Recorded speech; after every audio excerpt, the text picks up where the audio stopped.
It's that time of the week. Yes, this week's Cult Movie Show, your weekly look at cult movies. Please welcome your hosts, Warren and Velvet.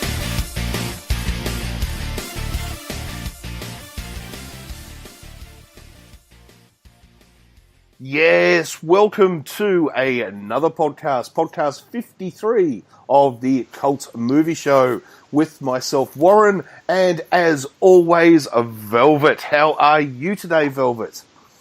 Oh man, it is the month of Halloween. It's the best month ever.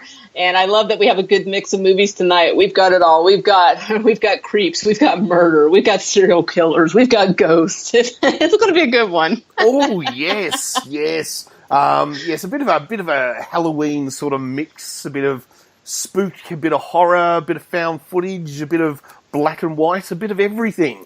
So, yes, because, of course, it isn't Halloween just yet. It's a couple of days to Not go. yet. Right. You know, it might be when you're listening to this. So, Right. Who knows? But have you been up to much? Have you seen any sort of new sort of television shows or movies that have caught your eye, Velvet?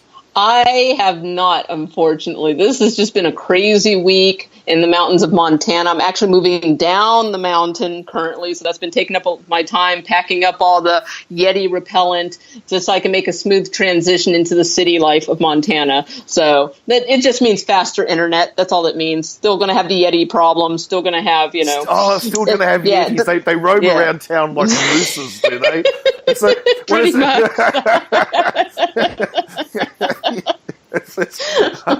What was it? Yes, they're sort of roaming around the streets, and and they're such pests on Halloween because they try to like trick or treat with the kids and steal all the candy, and it's just like, Bigfoot, I know that's you. I know that's not the costume. Go back in the woods. Let the kids have their candy. So watch out if a Yeti comes knocking at your door. Exactly. It's not a costume. No, it's not a costume. I did see one. I saw a lot of people talking about Halloween costumes and stuff, and I saw one person had spoken about the idea that they were going to wear a trash bag, just a trash bag, and then just write on the trash bag 2017. Oh man! I sort of thought, that's kind of clever.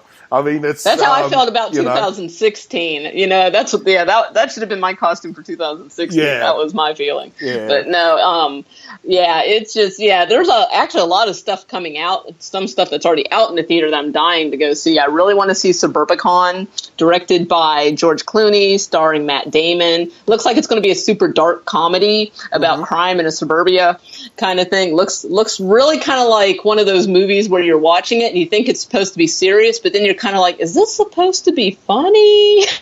So I don't know. I'm really looking forward to seeing that. I think I'll probably see that next week when I make the time.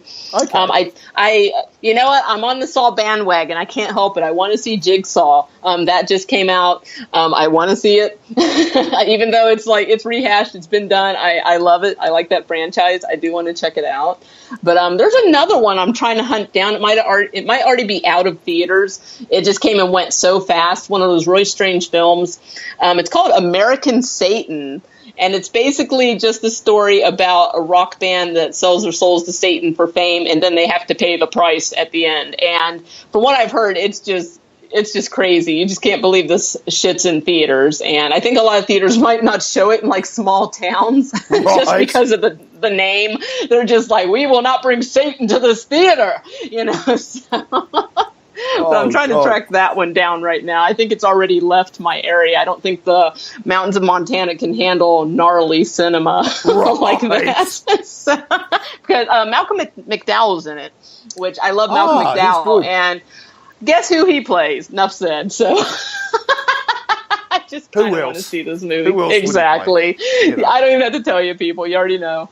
So, but yeah, I want to check that out. So there's a lot of great stuff happening at the cinema, mainstream and independent. So, always keep your eyes out for what's going on out there. And when you see those independent films, grab them, because sometimes they don't stay around very long at all.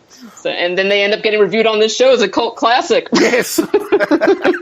That's normally what happens. I have to admit, I finally caught up with two films that I didn't see in the cinema.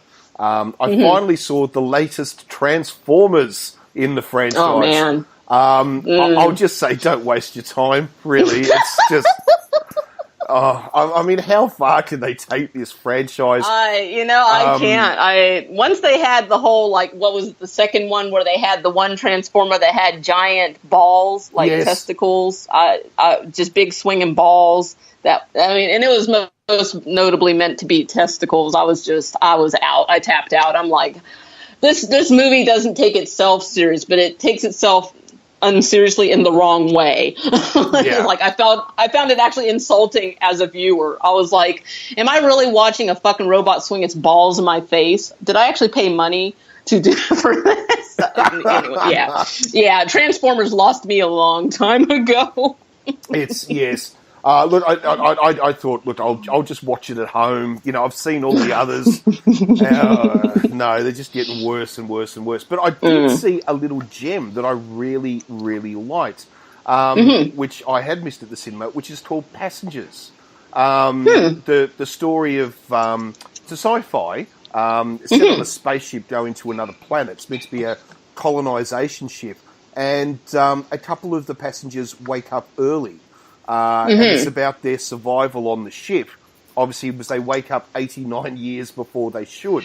Is this with Jennifer Lawrence and Chris Pratt? Yes. I wanted to see that. Yeah, I think it has. Yeah, what happened to that movie? I didn't. Yeah, what the fuck? Yeah. How did I miss that one? I wanted to see that. How did I miss that? Well, I really recommend it.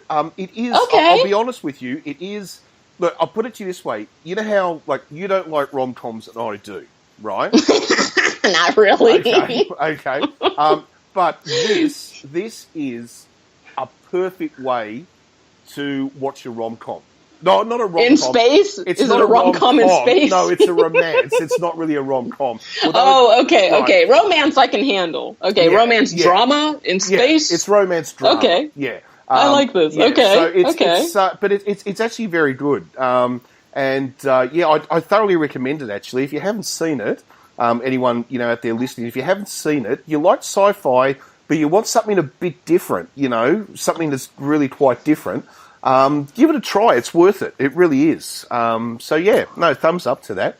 I really wanted to see that. I don't know how I missed it. Oh, my God. I almost forgot to tell you. Oh, my God. Okay, I saw the most amazing thing today. I'm so fucking excited. I was just like, but I was in the middle of doing stuff, and I was like, I can't do it right now, but I'm going to do this.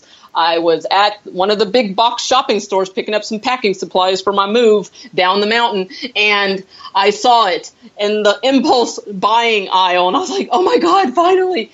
The Planet of the Apes trilogy, the reboot, is now available on Blu-ray, all three in one pack. And I'm like, oh my God, okay, this is what I've been waiting for. I am so getting this. But right now I have to first pack up shit before I start buying more shit before the move. So let me pack up, move, then I'm going to come back and buy this. And oh my God, I can't wait. So yeah, Planet of the Apes, War for the Planet of the Apes, all that is, yes, I'm so excited that this is now, the trilogy is complete. You can own it all in a beautiful little box set, and they're doing all the like extra shit where you get like posters and stuff and little postcards and pictures from the movie, and I'm like, oh, I'm just ridiculously excited. Oh, fantastic.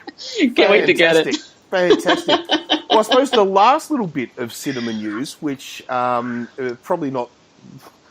In the world of cinema, I think everyone else is talking about a slightly different subject at the moment, but we're not going to mention that. We're not going to get involved. Right, yeah. We'll keep things light and entertaining here. But on the cinema front, some news which definitely has excited me, Velvet, and that is that there is talk. At the moment, it's only in it's in discussion stage. That's all it is. A reboot of Sheena, Queen of the Jungle. Oh, that needs to happen. That needs to happen. I really do hope it happens. Apparently, one of the ideas behind it is because Wonder Woman was so successful. And so what they've done is they've sort of said, well, what other powerful sort of warrior princess type person do we have that we could maybe bring back? and Sheena has got some discussion going. So I'm really hoping this happens. I really am hoping. I think that's great. A great way to introduce her to a new generation. Then they can go back and they can all find out about the comic books, just all the legacy that she's left behind and continues to, burn that trail. I think that's fantastic. Have they had any speculation about who would play Sheena? No, it's mainly people online talking about who they want to play Sheena, rather than anything else. There's very little information available other than there have been discussions. I mean, the truth is it may never happen, but they should totally do it. I mean, look, I hope they do. Totally do it. They should totally do it. Not that the Tanya Roberts one does not need to be remade. Definitely not. It's really an amazing movie, especially for the time it was made. But I would love to see a reboot. I would love to see this character come back in modern times, and especially with the Hollywood budgets that they do nowadays, with these multi-million-dollar budgets. I mean, they could really make an amazing movie with the right writing and the right actors and the right direction. Oh, yeah. I would love to see that. Because the other thing, too, what would be interesting to see is whether they bring back some of the original characters that weren't, of course, in the movie. For instance, Bob, who is her companion. Sort of like he was meant to be the guy that she would always run into, and he would help her out and all the rest of it. Cool. So it'd be interesting to see whether they bring him back rather than they had a made-up character in the movie. Was it Vic Casey? It would be interesting to see if they brought Bob back. And the other thing, and of course they brought in Shaman, who was never in the original comic book. Right. The other thing too is, although I actually like the character of Shaman, though, to be honest. I do too. I do too. But one of the big questions is, will it be set in Africa, or will they follow the modern comic book trail since 2007 and move it to South America? So wow. That's because in 2007, for just anyone who doesn't know, because I just love talking Sheena, so I will for a second, is that Sheena moved to... The story was rebooted, okay? It's a bit like James Bond. Do you know how they rebooted James Bond, right? Yeah. Well, they rebooted Sheena and moved it from Africa to Central America. Now, it's sort of like a mythical country in sort of South America. Now, the reason why they did that was because it didn't really feel like Africa could accept this sort of child who grew up out of place. But in South America, they almost felt like it was a bit more believable for modern times. Okay, I see what you're saying. And the other thing about it too is that the more modern Sheena, especially since we went to the story which is called Sheena Zero, which is only just come out this year, is Sheena now has a double life. Sheena now actually is a bit like Wonder Woman. There's, Diana Prince and Wonder Woman, and Sheena is a bit like that. She's now actually got a double life. So it's it'll be really interesting to see what path they follow. But anyway, I won't bore everyone with Sheena anymore. It's just that, I'm really excited anyway. I'm really hoping. I think that's fantastic. Yeah, if they bring any characters back from, for example, the 1980s film with Tanya Roberts, I hope they bring back the little hedgehog that she called as a child. Oh, the hedgehog. Small child, small animals, respond to her call. So the little hedgehog, that'd be great to see it all grown up and be like, hey, Sheena. But, of course, I'm joking. I am joking. No, I really do hope they do that movie. I really hope they do the movie. I think that'd be great. Because, of course, Sheena did have a pet originally, and the pet is a monkey who is called Chim. Chim. So that would be interesting as well to see whether... Because they did actually use Chim in a lot of the advertising for the 1984 film, but Chim doesn't actually appear in the movie. So, don't you love it when they do that? Don't you love it when they do that? They don't really do that much anymore, do they? Like, for a minute, that was really a problem. I feel like especially if I think maybe like the 90s, where they would show you scenes from the movie and you go watch the movie and that scene would not be in the movie. Yes. It would, oh my God. It was just like this bait and switch all the time. And they don't really do that anymore because consumers get pissed off, false advertising. But yeah, that used to be a real problem. So who knows? Who knows what will happen? But I suppose we should actually talk about a film. Oh my goodness, yeah. So we've got a bit of an interesting one to start off with. Now, it's from 2011, an American offering. Although there does appear to be some sort of South Korean connection to this, but I don't actually know what it is. Me neither. We were talking off air about whether it was the finance or maybe something like that. I don't really know. But anyway, the movie we're talking about is a horror. It's a thriller, but it's also a comedy to a degree. Dark comedy, I suppose you would say. Yeah. And it is called Julia X. Now, we did actually mention this movie very, very briefly, I think, on their last podcast. So to give you a quick rundown, now, it stars Kevin Sorbo, yes, Hercules himself. Also, Valerie Azalin, I think, is that right? And Alicia Lee Willis, who is very well known from American soap operas. Now, our movie is a really interesting story. It starts off with a couple on a blind date. They met on the internet or, some Lonely Hearts column, some such thing. And anyway, so they're having dinner and or lunch, and it all seems, to go so well, and then it sort of doesn't go so well. And then suddenly we find that our main star, Julia, is kidnapped by Kevin Sorbo. And we think that this movie is just going to be a pretty sort of standard, what do you call it when a kidnapping film? What do you call that, Velvet? Yeah, I think you got that. Yeah, an abduction film. Abduction film, as such. Yeah. But this film has a... But you think it's going to be like a serial killer abduction. But this movie then has a huge plot twist about 20 minutes in. And that is that we find out... I'm going to have to give this away. I think I'm going to have to give this bit away. Yeah, definitely. The review won't make any exactly. And we find out that Kevin Sorbo, we know, is a serial killer. Okay, so he's gone on a date to pick a new target. What we don't realise until about 20 minutes in is that Julia, the woman that he was on the date with, is also a serial killer who was on the hunt for a new target as well. And so what happens is that when Julia is kidnapped, she does then manage to escape, and then she then goes and abducts Kevin Sorbo, and then takes him back to where she lives with her sister, and they're going to torture him and do all the rest of it. But then he escapes, and then he goes and captures her again. Then she escapes and goes and captures him again. And this keeps happening throughout the film all the time. One has the upper hand, then it switches, and the other has an upper hand. And it gets to a very violent stage as this movie keeps going on, as they keep stabbing each other, smashing things into each other, putting nails through each other. But it's done in a way where it's sort of okay. I won't say it's too bad to watch.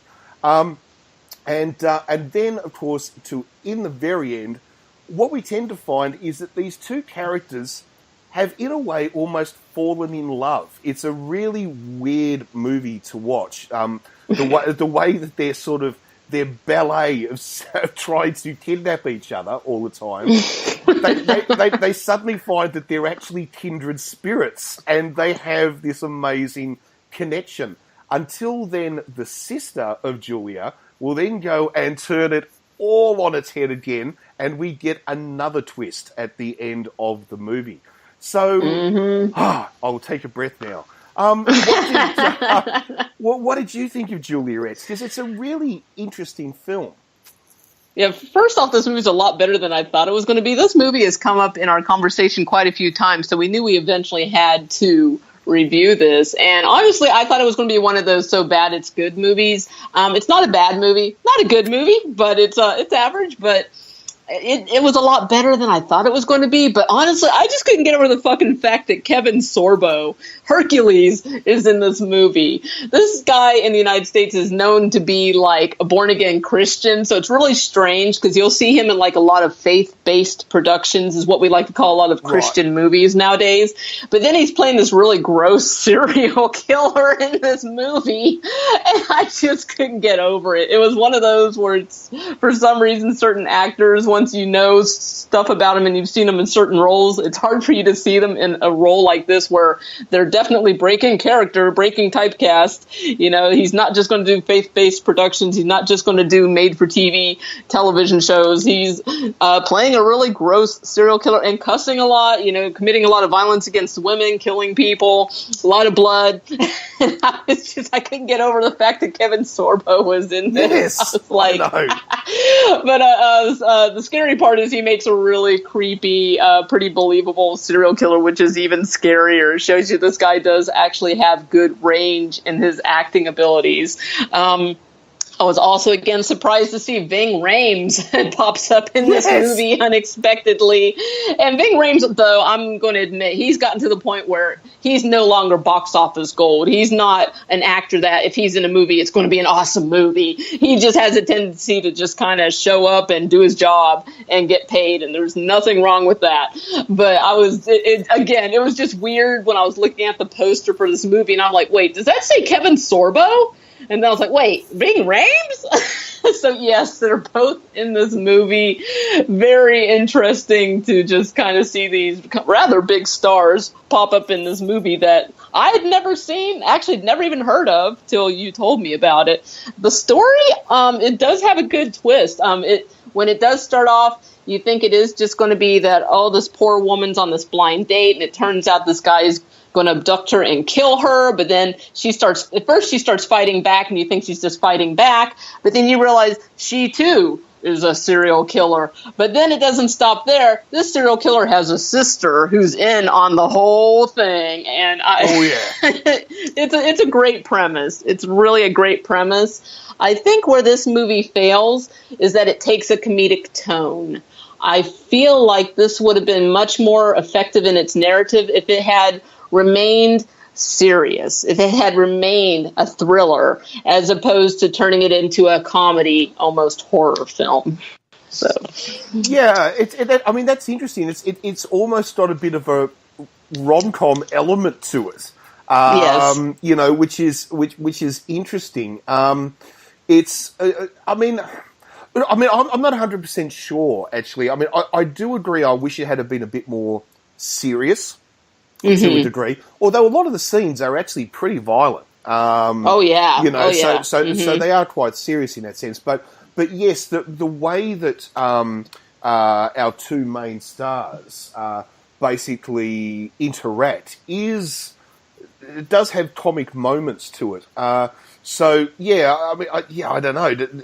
Is that sort of making fun of a very serious issue? But then again, the whole idea of it, you know, you've got two serial killers on a date together. I mean, the whole idea is so out there that, I don't know. And in another way too is the fact that because they do sort of start to fall for each other, even though they have to kill one another, it's very, very weird. It's very, very weird. But one thing I will say, it's really well shot. Yes. The cinematography in this is really, really good for a movie which only cost a couple of $1 million. You know, it really is very, very well shot. And I must admit, I really liked it. But I do agree. I think maybe the comic element could have just been dialed back a bit. Maybe just a little bit of it, but maybe not quite so much. I agree.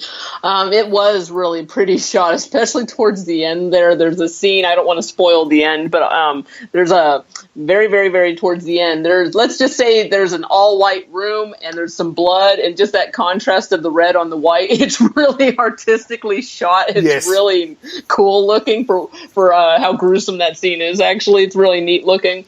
There is quite a bit of humor in this, and the humor is funny. I'm not saying the humor is bad, but at the the same time, I just feel like somehow it just brought down the narrative of the story because it killed any suspense, and because it wasn't oh my god, it's so suspenseful and so action packed. I need a laugh. I need we need to break it up. We need comic relief. It was just goofy humor, and I was just kind of like, oh, I really wish they'd kept this narrative more of a straight thriller. I just wish, I just feel like if it had just been this nonstop ride without these goofy liners. I don't know anything about you. I don't know what your favorite color is. Oh, pink? I would have thought you were a yellow girl. And I'm like, now you guys are just talking. You guys are just talking to hear yourselves talk at that point. Yeah.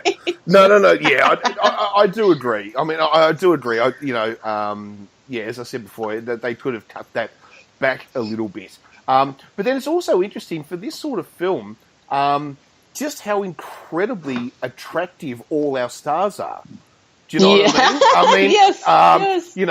We've basically got, Kevin Sorbo and, Valerie Azalin and Alicia Willis. I mean, these are all three of them incredibly attractive people. And it's not necessarily what I'm used to in this type of movie. I'm used to sort of just more, I've got to be very careful how I say this, but just your normal actors. Do you know what I mean? Not the ones that look like Brad Pitt. I'm sort exactly.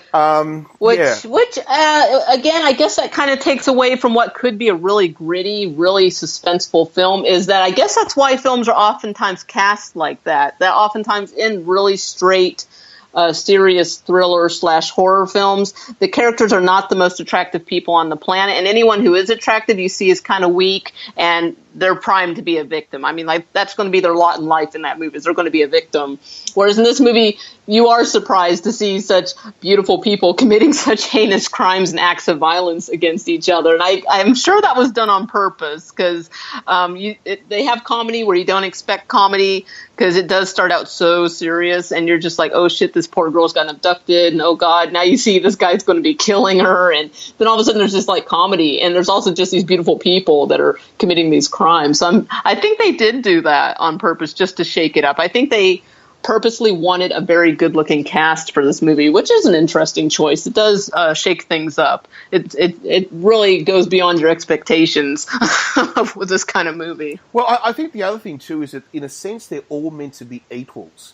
Because you know how, like, if you've got an abduction movie, you've often got someone, let's say, often a female who's viewed as, let's say, being not the strongest person in the world, and will have to then find emotional strength, if you know what I mean. Mm-hmm. And then you'll have the serial killer or whatever, and they're always unshaven and unkept, and that sort of thing. Socially awkward. Yes, yeah. but in this movie, none of them are. They're all impeccable makeup and perfect hair and teeth and they're all wearing sexy outfits, and it's just they're chameleons. Yeah, they're chameleons, which speaks to that sociopathy, that they know how to fool everybody into thinking they're just like everybody else.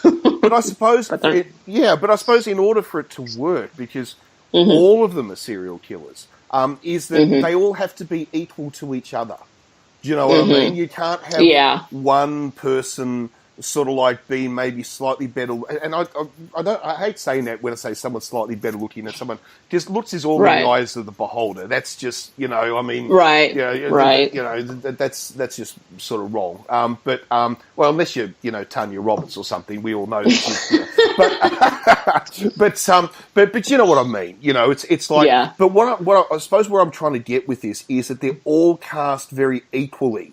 Like, no one is cast that looks or makes you feel that they're a lesser person, or like less attractive, or less emotionally strong, or less emotionally crazy than the other one. Right. They're all cast in a very similar mold. I think that's a very long-winded way of what I was trying to say. I get what you're saying, definitely. I do like that they also give us some backstory on our sisters in this movie to understand what their motivation is, which is kind of I have to admit, it's kind of a weak plot point because a lot of people go through what they've gone through in life and don't become serial killers. But at the same time, I do like that they did give us a backstory. They give us some flashback scenes to show you the trauma that these sisters have experienced in their past, and that is their motivation for killing certain types of men. Whereas... Woo, excuse me, over here choking today. Sorry about that. Whereas The Stranger, Kevin Sorbo's character in this film, I'm not 100% sure what his motivation is to be a serial killer. There is allusions to the fact that he's been rejected by women, and he may be one of those people that has the pent-up anger, and that's his motivation. So again, I find the motivations for all of our serial killers in this film to be weak, but at the same time, it's sufficient for this film. And also, I appreciate that they did make the effort to give us some character depth so we know why these people are killers. Because so many movies you watch, it's just a random crazy serial killer and you don't know why they're motivated to do what they do. They're just crazy and they do it. So, I did find the Kevin Sorbo character actually reminded me in some ways of... I've forgotten the actor's name from Bots in Helena, which, of course... Julian Sands? Julian Sands, right?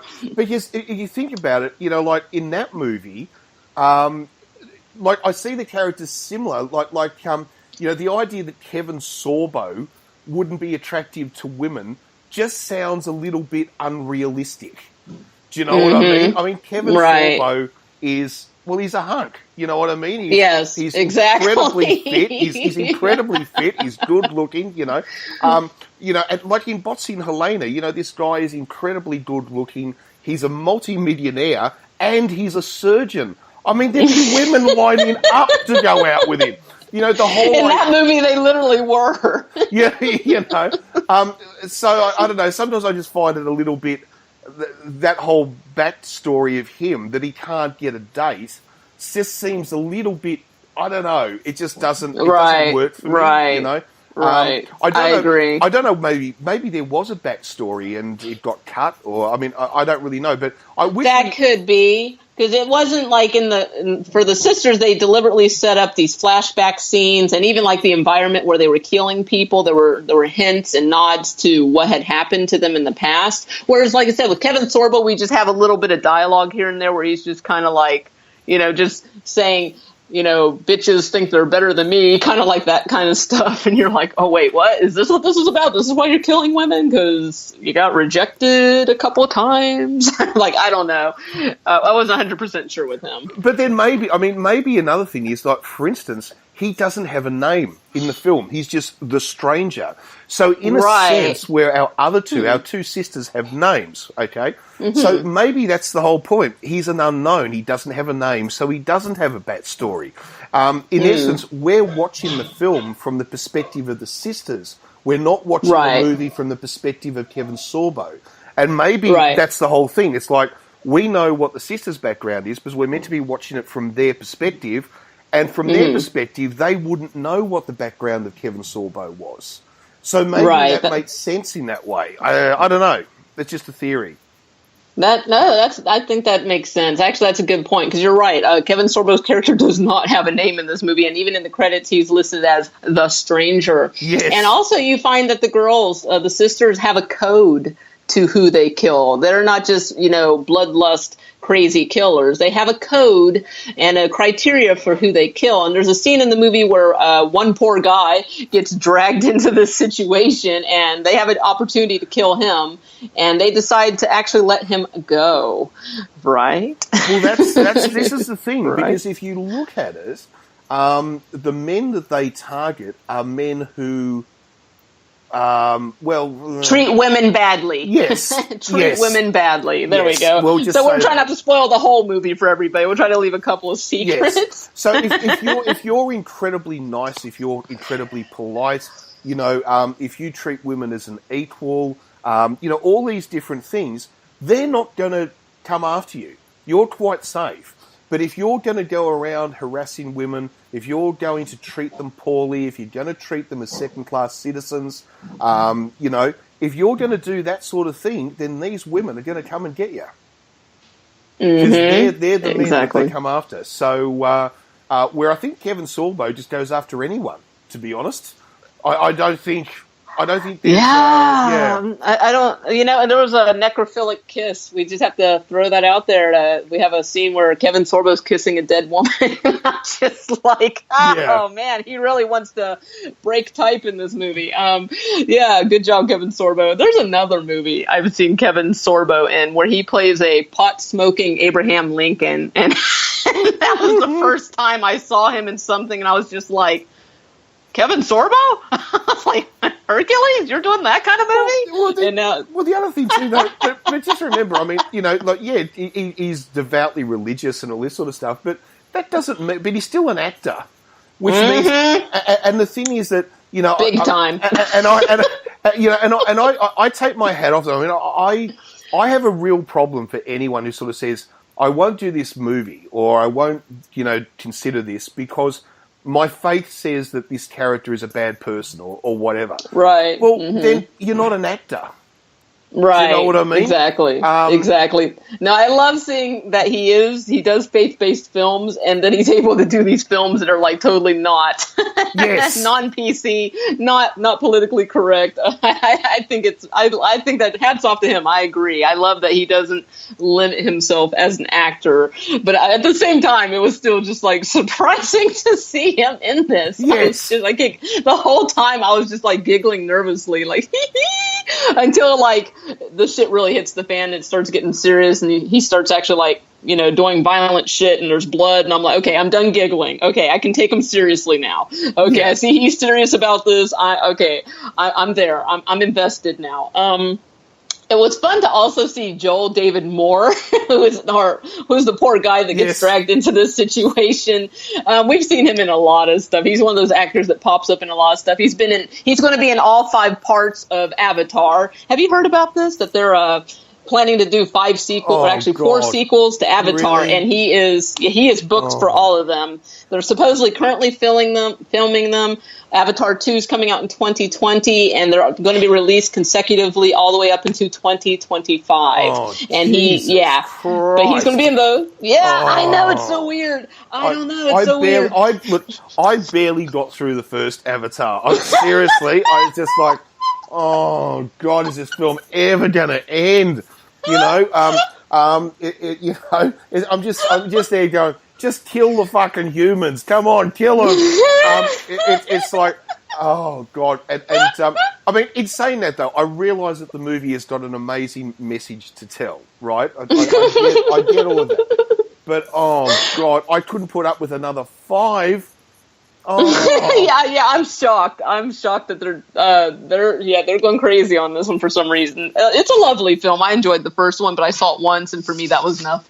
Yeah. So I can't imagine there's going to be 4 more sequels. It's going to total 5 parts altogether. So just amazing. They're even saying Giovanni Ribisi is going to be in it. He's going to be in all 4 sequels. Kate Winslet's going to be in the sequels. I mean, it's just amazing. Wow. But we're talking about Julia X. But I just had to throw that out there. You never know. Kevin Sorbo might be in it.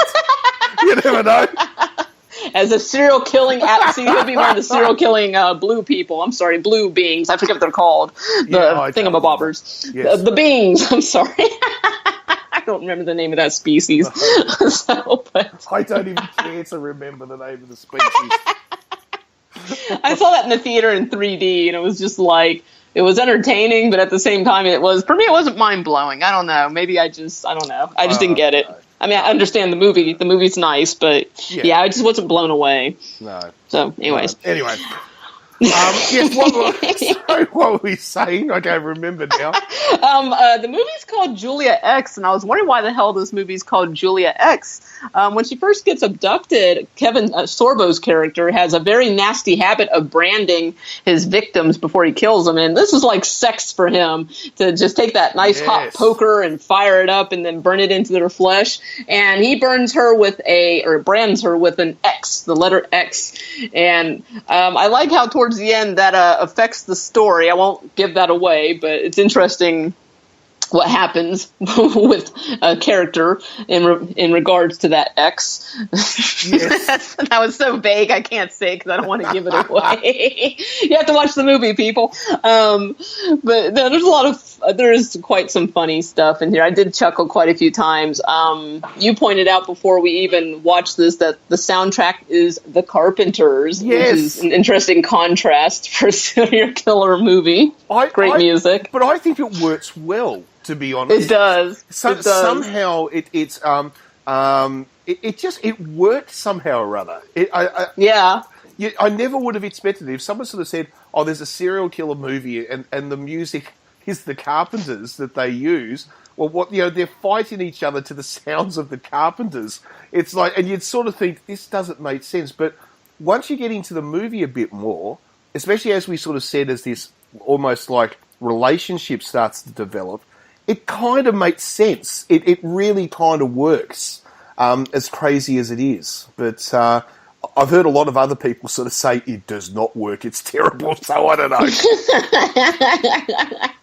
But I think it does. I liked it. Yeah. I liked it. There's also a funny scene where they have Kevin Sorbo standing in front of a mirror shaving, and it's a heart-shaped mirror, and he's listening to the Carpenters, and it's just like, evidently he's got a romantic side to him, this serial killer that he's playing. But as I said, it does work. It does. It really does. Yeah, it really does actually work. But no, I mean, I really did like it. It's one of those movies that sort of just, for me, came along as a bit of a gem. It's like every now and again you can, flick through movies on Netflix or something, and something comes up and you sort of think, oh, what's that? I haven't heard of that before. Oh, I'll give it a try. And, you know how sometimes you're just really disappointed? It's like you go, oh, for God's sake, am I really wasting my time with this? But this one came up, and it was just like, I really enjoyed that. It was one of those little finds, which is just like, it was a little gem finds. That's the way I thought of it. Yeah, and this movie ends in a way that's really unexpected. Like, I thought it was going to be pretty predictable, and they really do have a twist towards the end there, which is unexpected. And then they just have this random scene with Ving Rhames, which they just want to make it very clear to you how this movie is ending. Because at first it seems kind of ambiguous, but then there's that scene with Ving Rhames, and you're kind of like, oh, okay. That's what's happening now. Yes. There's this, when Julia first gets abducted by the stranger, and she manages to, run away, one of the first times she manages to run away, and she's, running through the woods, and there is a house. That house looks like the fucking house from the Texas Chainsaw Massacre. I was just like, you are not going to find help in that house, lady. Don't even go there. It's just like...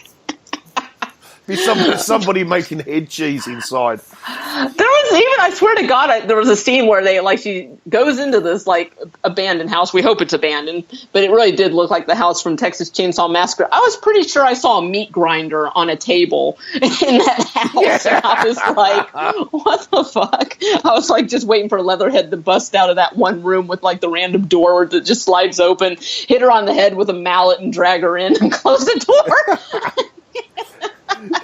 There is one. I will say that there's one real fault with this movie that I sort of thought, how the hell did that just happen? Which is when she does escape for the first time, and then of course she overpowers Kevin Sorbo, and this whole dance starts of one being in control, then the other, then the other, then the other.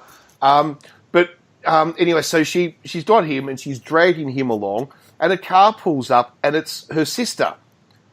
And her sister says, oh, it took you long enough or whatever. And, and they throw him in the boot to take him back to their house. And I was thinking to myself, how did the sister know where to find her? I wasn't sure about that either, but... You know what? They did make a focus. Okay, this movie's from 2011. I thought it was kind of strange that Julia had a flip phone, but now that I think about it, that was around the era where it was still 50-50. Some people had flip phones and some people were starting to have the smartphones. And I was wondering if maybe her sister found her through her GPS on her phone.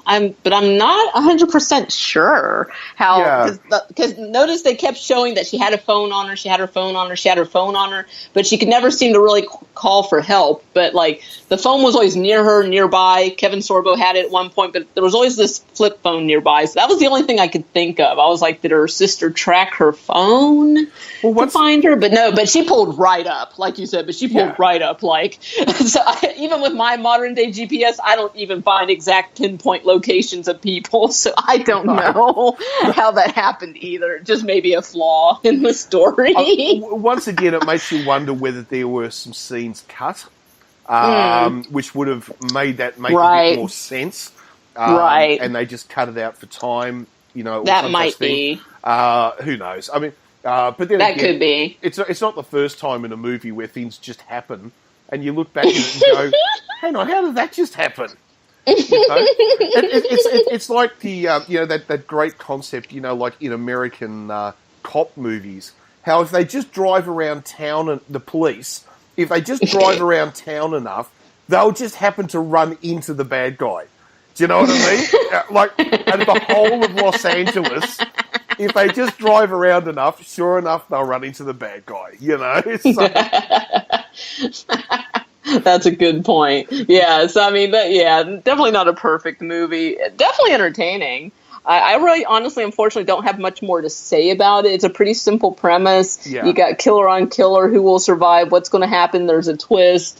But it is entertaining, and the story is actually unexpected, especially if you never heard our review and you went and watched this movie. You would be surprised. I was surprised upon watching this. I was like, oh, didn't know that was going to happen. I know. It's... well, I suppose let's just rate it then. Let's just rate it, Velvet. Okay, let's do that. How many Erics would you give this little gem? I was getting ready to say I was going to give it 3 X's, but then I was like, well, that's a triple X. I was like, that sounds pornographic, so never mind. I will stick with Erics. I'll actually give it 3 out of 5 Erics. This is entertaining. The story is not out of this world, but it is entertaining, and it's a good looking cast. Again, the twist it's a good twist. I love seeing Kevin Sorbo in this. I like even seeing Ving Rhames, even though he plays a pretty disgusting character. But I don't know. For some reason, I got a kick out of seeing him towards the end there. But check it out. Yeah, 3 out of 5 from me. All right. Well, I will go down the Etz path because I'm not going to give it 3. So I'm going to give it 4 X's. And that just so happens to be a beer in Australia, so I can have a drink to it. 4X. Nice. So, there you go. It's a beer from northern Queensland. As the joke says, why is the beer called 4X? It's because Queenslanders don't know how to spell the word beer. Apologies to people from Queensland, Australia, but it is a joke that's been going around for a long time. I'll give it 4 out of 5. I really liked it. I think it's a bit of a gem. I really liked it. Right on. Good stuff. Cool. Okay, well, we will take a quick break, and then we will be right back.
our way through the lost years.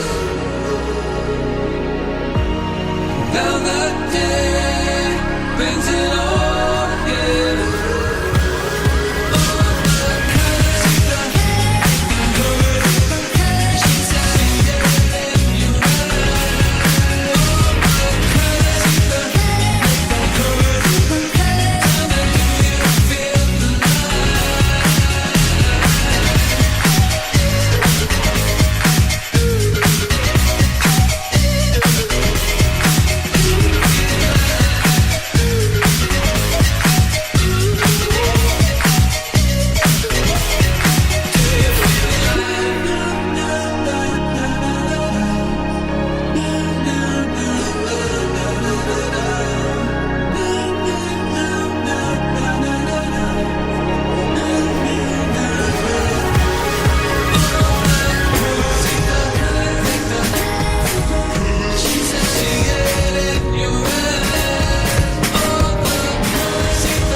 Well, that was, of course, Beck with Colours. And yes, Velvet has been dancing for the last 4 minutes. Oh my God! Have you heard that Beck has a new stalker? Because I am obsessed with that new album. I've been listening to that song like on repeat nonstop, and the rest of the album is great too. So yeah, pick that up if you guys need a mood boost. That'll do it for you. It's just lots of great upbeat music. And I love Beck anyways. He always switches it up every album. Like he has a rap album, then he has a rock album, then he has the album that's just weird. It's like, and then he has this album, which is really upbeat and really fun. Absolutely love it. The only thing I have to point out is he can't spell. Oh, well, in America, we spell color O-R-S. We don't do O-U-R. That's the rest of the world. America doesn't believe in the silent U. We believe in the silent E. Oh, yes. It's what do Canadians do? Canadians do it the same as Americans, don't they? I think so. I believe America... you know what? I'm not 100% sure, actually. I think they do a little bit of both. I think they just say, fuck it, and... I think they do a little bit of both. I'm actually not sure. I'm honestly not sure. The one thing I hate is my, autocorrect. Yes. It doesn't happen anymore because, it learns. But I can remember it wasn't that long ago. If I typed in colour, it auto-corrected it and removed the U. And I found that really offensive. It's like, no, it's not a U. It's the American way or no way if you want to use that phone. No, but I know. It's very funny. The only word that I do spell the American way, because it throws too many people, they don't understand, is jail. I spell it Jail, right, the American way, rather than GOAL, which is the Australian way. I did not know that. See, I learned something new. I would have had no idea what the hell that is. Yeah. I had no clue. Yeah, I didn't know that. Everyone goes, what do you mean he's gone to goal? What are you talking about? That's what I would have said. What's that? I know. How interesting. Yeah, so, anyway. It's, language is fascinating because, you and I, we speak the same language, but there's huge variations on it. And they have the same thing with German, too, where I can understand Germans from Germany, but if I speak to a German from Austria, and when I say German, I mean German-speaking German, from Austria or Switzerland, I cannot understand them. But they can understand me, so I have, the standard German that everyone can understand, but I can't understand them. Well, apparently in the early days, when Arnold Schwarzenegger movies, so for international audiences, he apparently wanted to actually do the dub version, he wanted to dub himself for the German releases. Okay, and apparently he was stopped. They said, no, you know, we've got to get a professional to do that. But apparently one of the reasons why, I didn't realise this, is that... He's from Austria, right? One he's from Austria, and which, well, obviously Austria is German-speaking, but, I mean... But the thing was, he's not just from Austria, he's from a very small rural, you know, town in Austria. And so the way it's explained is that if you sort of want someone to speak... like, let's say if you're going to voice they have a very regional dialect that nobody can understand except for that area. and so the problem is, you know, it's like Arnold Schwarzenegger would have come across as a redneck hick. Do you know? That's really funny. That's really funny. I love that. That's so funny. I never realized that. Because his Austrian accent, like if he speaks German, is the equivalent. It's like, you know, like if you want to dub an American, you want that almost like Los Angeles, San Francisco sort of you know, very standard American English that the majority can understand. Right. You don't necessarily really want a New Orleans or Louisianan. Exactly. Accent. Yeah. So yeah. You know, I love it. That's really funny. Yeah. I never realized that. Yeah, that's really funny. Oh my God, that's fantastic. I know. It's just a bit of trivia there you pick up by listening to our podcast. But anyway, we have. Oh, I forgot to do something. Here we go. It's time to get excited, short film fans. It's mini movie review time. Yes, it is. I almost forgot we were doing a mini movie there. So, you found us a really interesting little one here, Velvet. Oh man, isn't this beautiful? Yeah, this is really amazing. This was released this month. It's called Others Will Follow, and it is by... Oops, I love it when I think I have my notes out and I don't. That's fantastic. Caught me off guard. I should have this stuff memorized, but I simply do not. Andrew Finch, there we go, is our writer, director, creator.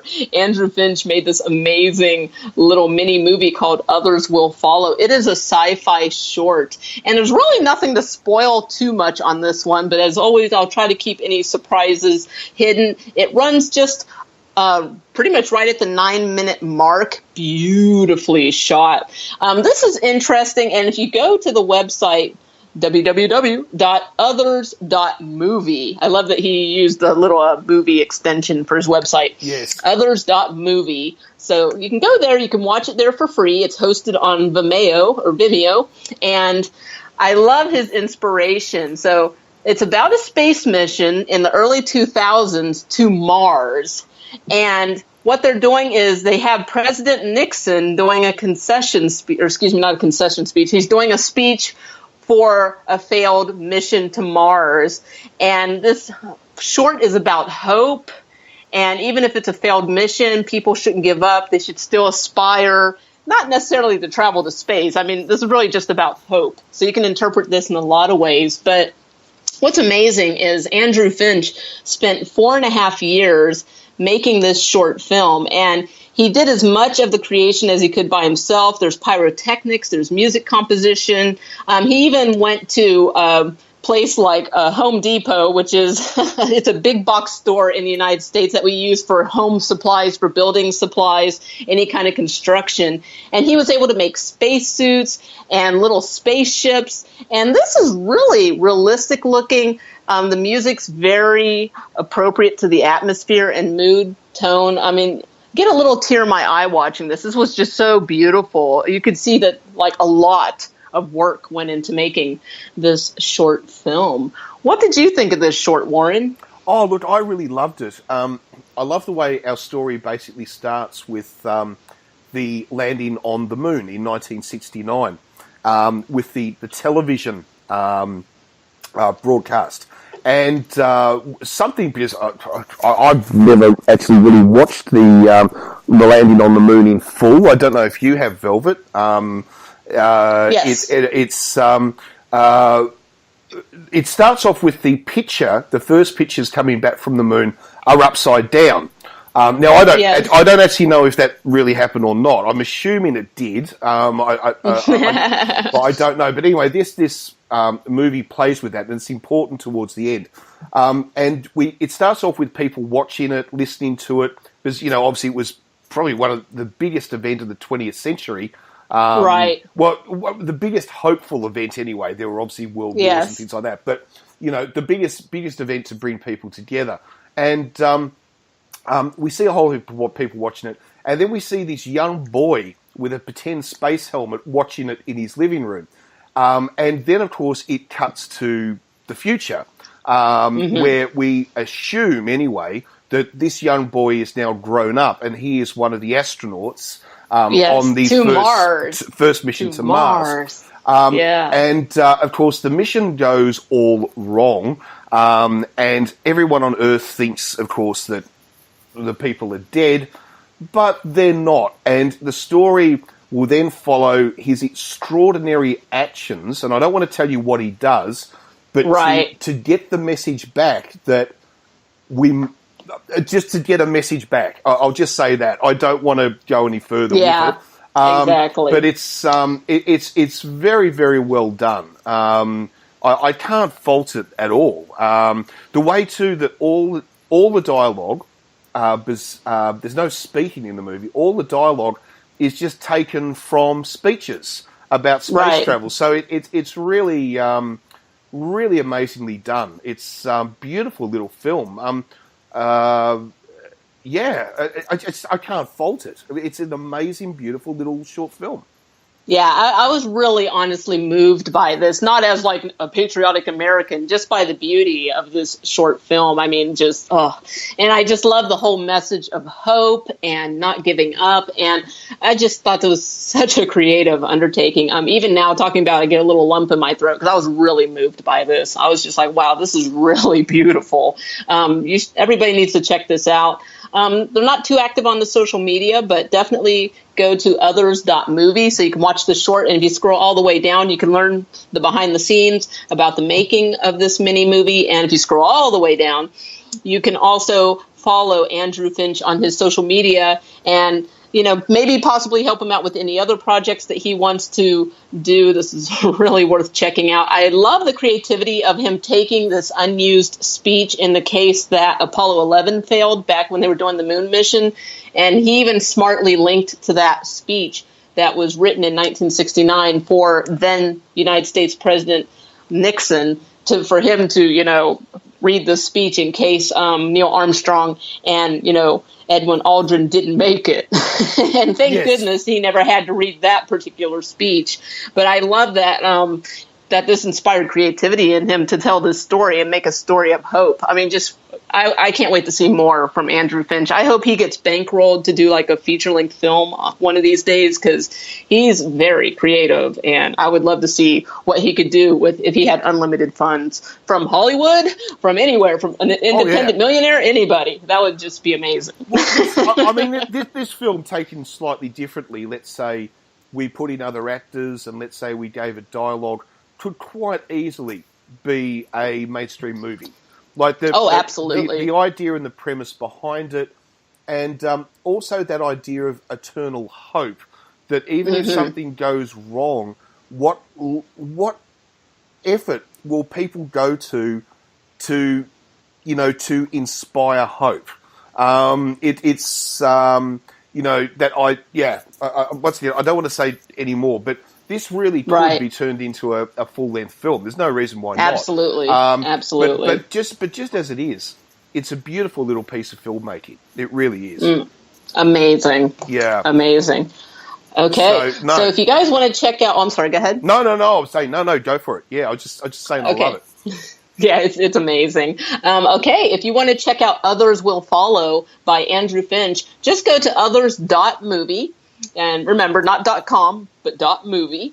And check it out. You can watch it there for free. It's hosted on Vimeo. There's also a little making of vignette that you can watch, and then there's more info about this short. I love that he put this little website together for a short film that's really smartly done, really nice. And you can also follow him on his social media and tell him that Cult Movie Show sent you. And there's also an email address if anybody needs to email him and say, hey, this is an amazing movie. You can do that too. So, all right, that's that.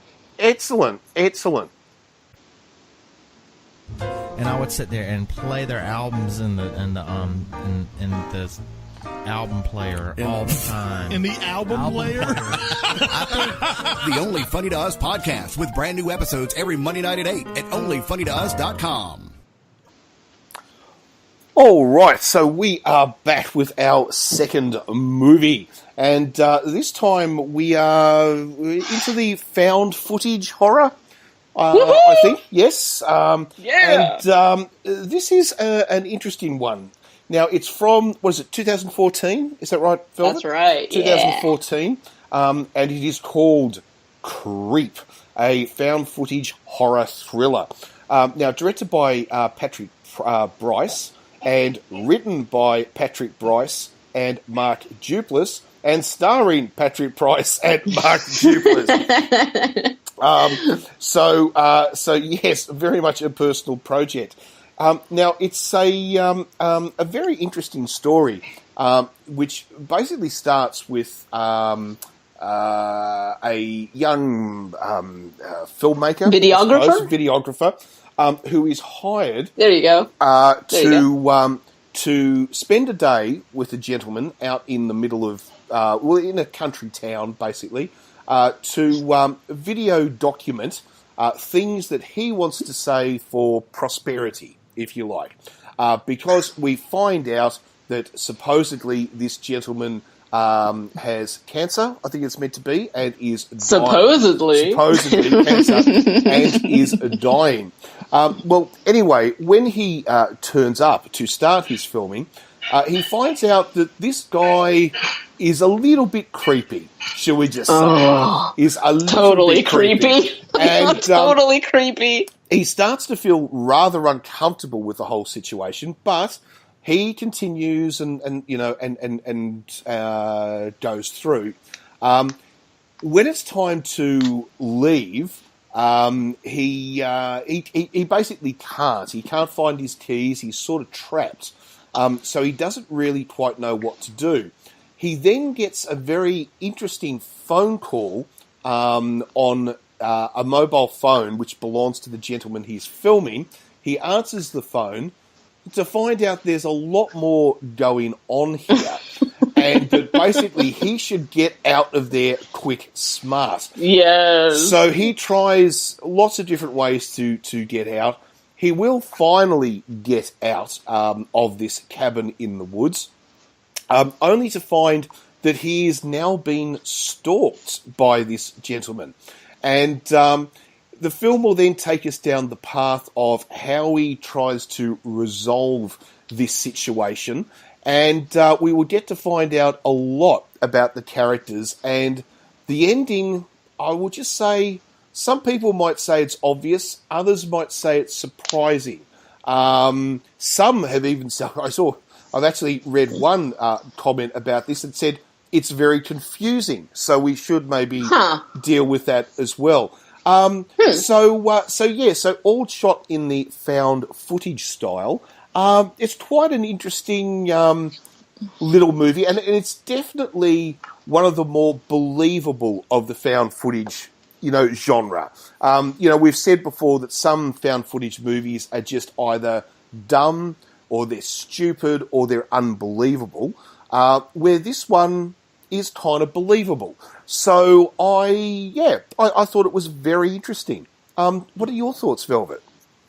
I really like this one. I love found footage. I love stalkers. Stalkers are creeps. Yes. So this movie was made for me. But I like that the movie is short, first off. Let's throw that out there. This movie only runs 1 hour and 17 minutes. I really appreciate that they did not pad this movie. Yeah. It's very succinct. It's very to the point. It's obviously extremely low budget. It literally only has 2 characters. The 2 characters not only are 2 characters, they're also the writers. And the videographer in this is actually the videographer in the movie, as well as the director of the movie. So from what I've heard, they made this movie based on conversations they've had together, which I'm kind of like, what the fuck kind of conversations are you guys having? How much whiskey was involved in those conversations, I'd like to know. So, very interesting friendship, I guess. Right from the beginning, so we meet Joseph, who is our client, and right from the beginning, you know something's off about this guy. He overcompensates trying to act too normal, which makes him act even creepier. Like he's overly friendly, and then like he's being way too intimate with the guy right away, giving him hugs, you know, getting naked in front of him and taking a bath. It's just like a total fucking creep. So the whole movie, I'm just like cringing and I'm giggling uncomfortably because I just know that something is off with this fucking guy, but you don't quite know what it is. Joseph, again, our client that is paying our videographer Aaron to film him for a day. He constantly does jump scares on Aaron, so he's kind of an asshole. But at the same time, there's a lot of ways you can take these jump scares, because the first way is that they're always stupid jump scares, so it's not like they're well-placed and strategic and cinematic genius jump scares. They're dumb jump scares, just literally, blah, you know, him jumping out being a dickhead. And so one way it's kind of a critique on the found footage genre itself, going, okay, we know you're expecting a jump scare right now, so we're going to do one. Blah! Did we get you? Yeah, we did. It was stupid, we know, but hey, it's found footage. We had to do it. At the same time, it's just reaffirming that something is off with this character. There's something wrong with him. Why are you constantly doing something that is making another person uncomfortable, scaring them, making them not feel safe? There's something wrong with you if you keep doing that. And let me digress just a little bit, go into a little psychology, but I think you'll appreciate this, Warren, because you're a smart guy, and I think you'll like this. There's been a study done on sociopaths that they do not respond to the same facial cues as, quote, normal people. So, for example, when people smile at you, it lights you up, right? It makes you feel good. Yeah. Whereas sociopaths don't get that. They get that light up feeling when they see a scared face. So me seeing fucking Joseph constantly jumping out to see that scared face, that's how he's getting his light up. That's how he's getting his high. That's how he's getting his social affirmation. So you know there's something wrong with him. Ah, that's fascinating. That's fascinating. That is, yes. So when I saw him constantly jump scaring like that, I'm like, that's something that sociopaths do. And Ted Bundy was said to do this too with women that he knew before everybody knew he was a serial killer. He would constantly jump scare people. So there's some confirmation for you. Okay, Joseph again, our client. He knows how to trap his prey. Oops, did I say that? Yes, I did. He pays Aaron right away. He pays Aaron $1,000 to follow him around all fucking day long. Now Aaron, our videographer, feels obligated to stay. Even if he's creeped out, he's not going to leave because he's accepted this money and he feels obligated to stay and do this job. So I'll let you get a word in edgewise, but I love this movie. I got a lot out of it. I'm really entertained by it. Well, one thing I will say is the acting is really good. I mean, both characters are really believable in their roles. You know, there is no doubt that Patrick Bryce, you really do believe that he is a guy there who really doesn't want to be there and he's just doing his best to put up with what he's going through. And Mark Duplass, I really have to admit, you really can believe that there was something emotionally wrong with this guy. Yes. He does it in such a way that it's, you know, like in a lot of movies, you get psychopaths or sociopaths, and they're not really believable. Like, they're just, but with this guy, and I think we've all met people like this in our life. I'm not saying they're serial killers or anything, but they just make you feel very uncomfortable to be around. You know, the way they act, the way they talk, and he does this so brilliantly. Like He does it naturally. Yeah, he captures it so well. He really does. So the acting is really good. I will say though that the filming is pretty cheap, which maybe handheld. Yeah, exactly. But then again, it is found footage, and it's meant to be that way in a sense. But I don't know. Maybe this would have been better actually in some ways not being found footage. I don't know. I'm not 100% sure, but but it definitely works, very well. I love the acting. I thought they pulled it off really well. I agree 100%. You figure out pretty quickly who the creep is in this movie. Because you're just kind of like, who's going to be the creep? Yeah, you figure it out pretty quickly. One of the scary things about Joseph is we all have been in a situation where we're talking to somebody that we don't know very well, and they ask us a really fucked up question that makes us even more uncomfortable because we don't know that person very well. So you don't know how honest you want to be when you answer that question.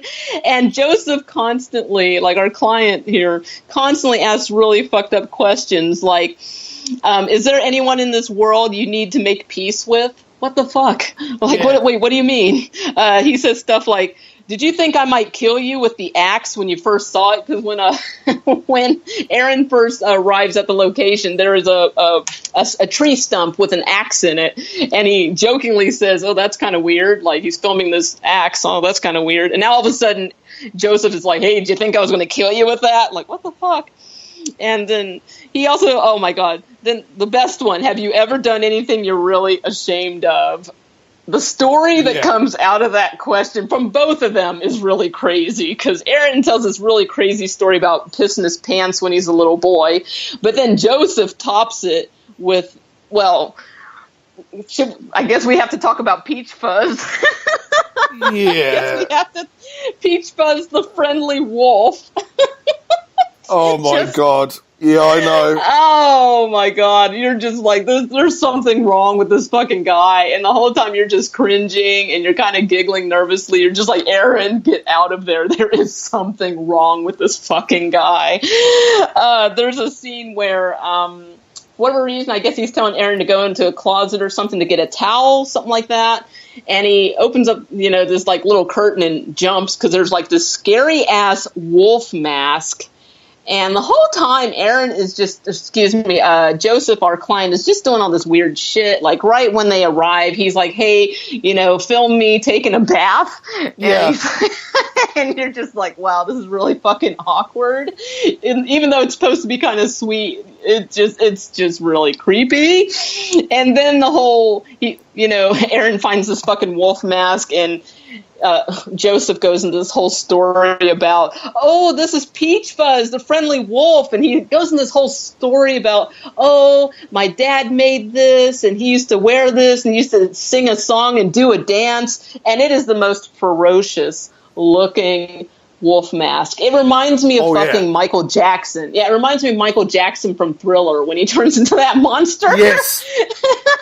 Just in the movie theater, actually in the movie theater, the movie they're watching. That's what it reminds me of. But anyways, yeah, there's he tells a story about the Peach Fuzz mask that I don't want to give away because it's one of the most shocking things when you're watching this movie. You're like, what the fuck kind of fucked up story is that? And this is the thing too. This is supposed to be Joseph's video. He's supposed to be, hey, I'm dying of cancer and I want to just, make some videos before I die for, my family. And it's supposed to be his video, but he keeps asking Aaron all these fucking questions. And then he'll take the camera and film Aaron answering these questions. So I mean, I know it is kind of crazy, but the way he behaves will make more sense as the film develops. After he escapes from the house, we then start to realise, I think, why these stupid things that he does when he's being filmed, they start to make a bit more sense. they start to make a bit more sense. But I actually found the second half of the film, if you like, where he has escaped and he's filming himself because he's been sent presents by this guy. He's been sent jewelry. He's been sent weird things, like a stuffed toy with a knife and just really, weird stuff. And and we do actually see somebody hovering outside his house. This is where some people have actually brought up the ending of this movie, and that is that, is there a third person involved? Oh, interesting. I didn't, wow. Huh, that's an interesting, maybe I just missed that. That's interesting. The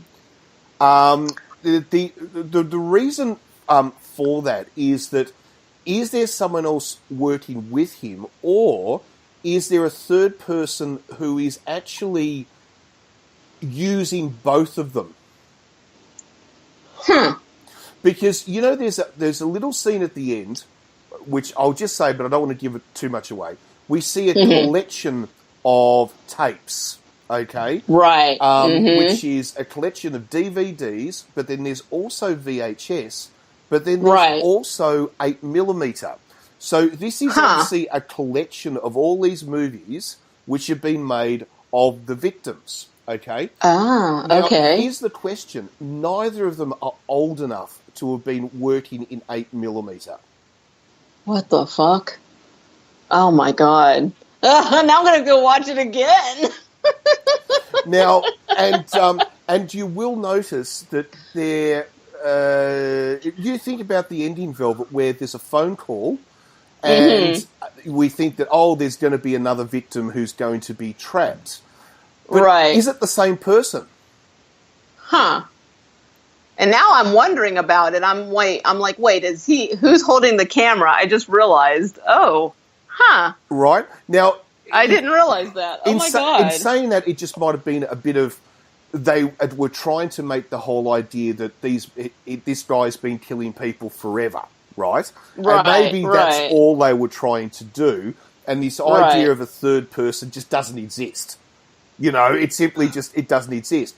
But what is led on by the other theory that there is a third person is that you will notice that when there is the phone call from this guy's sister, okay? And they're all calling each other by name.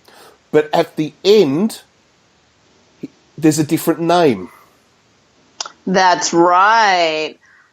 I caught that, but I didn't think too much about it because I thought maybe he just gives out a different name every time. But why was he using his real name in this scenario?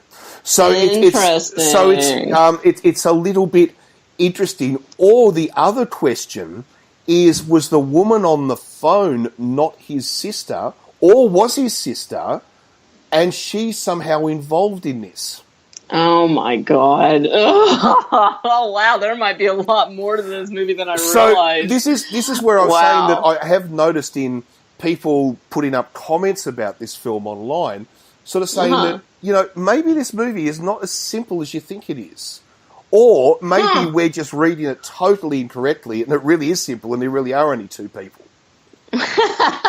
So it's interesting that they may have unintentionally made this a very open-ended film, because film writing can be very tricky, because you and I point out all the time plot holes and things that don't make sense. And when you're so close to a film like that, where they practically pretty much only had two people working on it, it's very easy for them to miss plot holes and realize that maybe they're making this story way bigger than it actually is from our outside perception. It could be a total accident, but at the same time, these conspiracies you're bringing up make a lot of sense, because this movie does have a sequel. I don't know how well they're linked together. The sequel just came out this month. and it's currently available on streaming platforms. I haven't seen it yet. I'm dying to watch it, but maybe that's why there's a sequel. Maybe there is more to this story than we realize. Well, maybe it will continue the story on, or maybe it's just the same concept with different people. I don't know. Right. I'm not sure either. Yeah, I haven't watched it yet, so I'm not sure. Wow.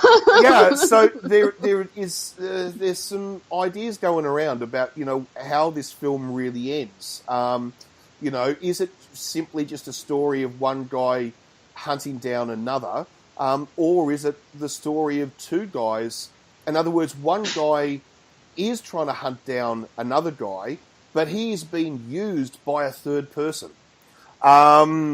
Really interesting. But just those ideas in the plot where the person claiming to be the sister uses that name, but then the name changes at the end, or then, look, who knows?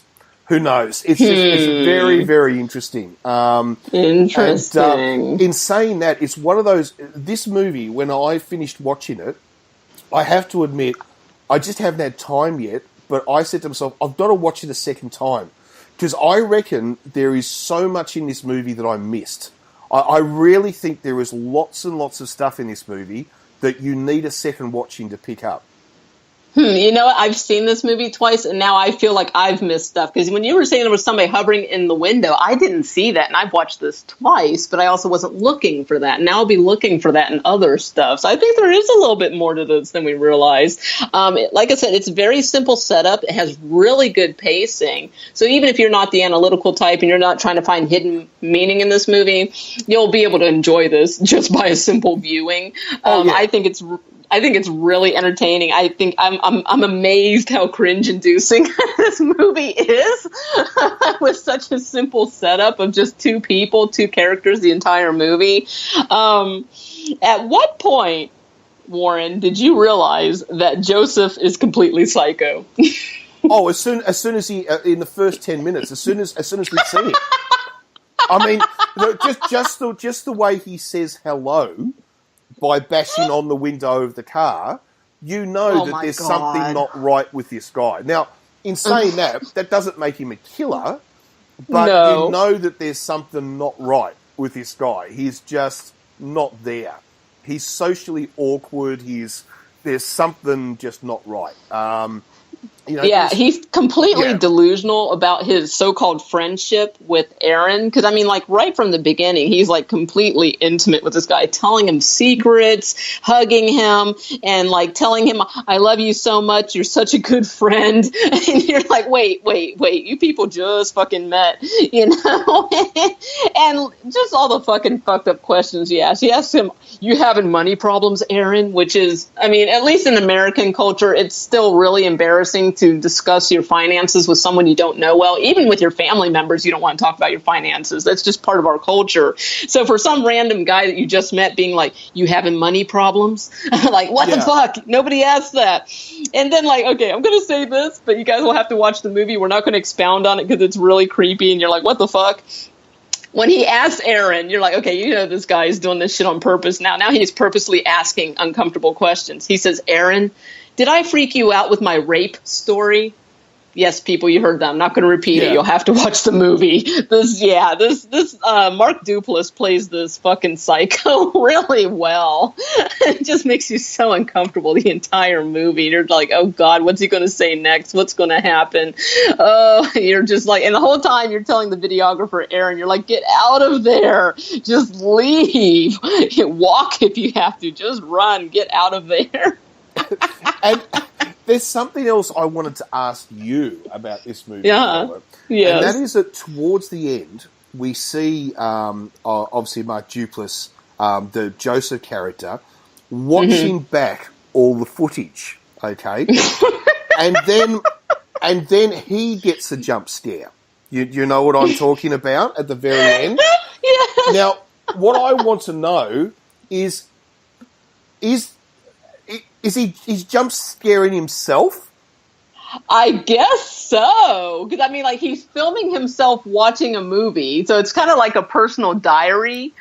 But at the same time, I think it's kind of like, how can I say this?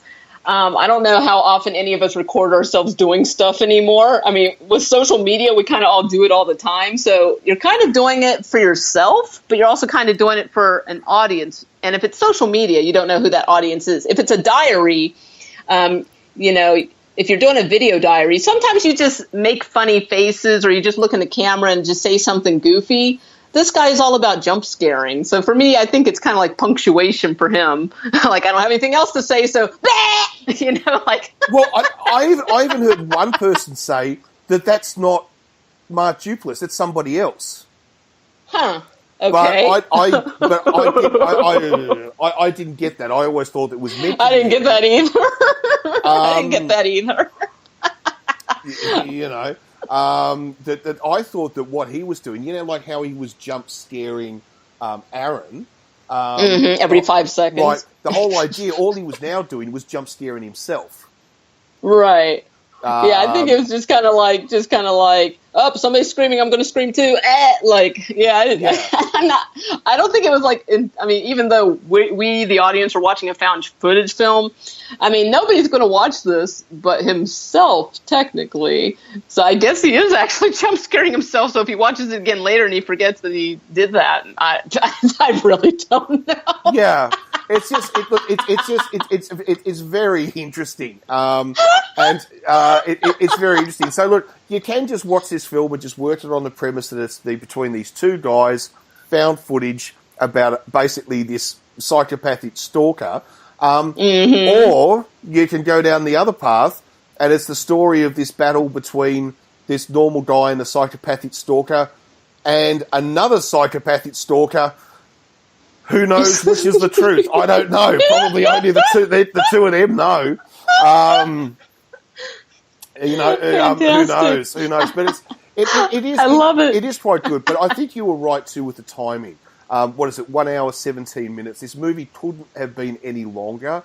In fact, even in some ways, I would have actually preferred them to alter it a little bit. I would have preferred the post. Captivity, if you like, when he's in the house filming him. I would have maybe have liked the post section to be a bit longer and the sections in the house to maybe be a little bit shorter. I actually thought some of the scenes went on a little bit too long. They were just a little bit too long. But then again, that's classic found footage. I mean, you think about how many, found footage movies, there seems to be so many scenes that just seem to go on forever. Which is my God, I saw this horrible one where it was only an hour and a half, and an hour into the movie, nothing happened. It was literally just people talking and bullshitting and getting drunk, and I'm like, and finally in the last half hour, shit starts happening, and I'm like, wow, this is terrible. I know. I know it's supposed to be realistic, but this is too much. Because that's the thing. I mean, I understand why they do it. Like you said, it's meant to make it look realistic. It's meant to make it look like this really is found footage, because it's just a whole heap of shit, which is what people normally film. I mean, you face it. I mean, you think any home movie to anyone who's outside the group is boring as batshit, right? Yes, it is. There is nothing worse than going to someone's house and having to watch fucking home movies of their travels, or and all this sort of stuff. And so that's always the problem with found footage movies. There's the lead up to the story is always way too long. And as we said, we know why they do it, but sometimes it can just be a bit long. And I thought some of the scenes in this were just a bit too long doing that. Right. Like when they go on the hike and all this sort of stuff, I just thought it would seem to go on forever. Walking through the forest, and I just sort of thought maybe that could have been cut a bit more. I would have liked to have seen a bit more of the actual real stalking at the, in the second half of the film. Because I found that far more fascinating than the actual captivity in the house. Yeah, seeing his total delusions about just his stalker activity. And the fucked up thing is, I mean, like, this is one of those movies where Aaron, the videographer, has several chances to get out of the situation. Like, there was a chance where he literally could have left, but he decides to stay for a drink because Joseph invites him for one. It's like, oh, dude, you should have left, It's just, but he has to stay because remember, his keys have been stolen.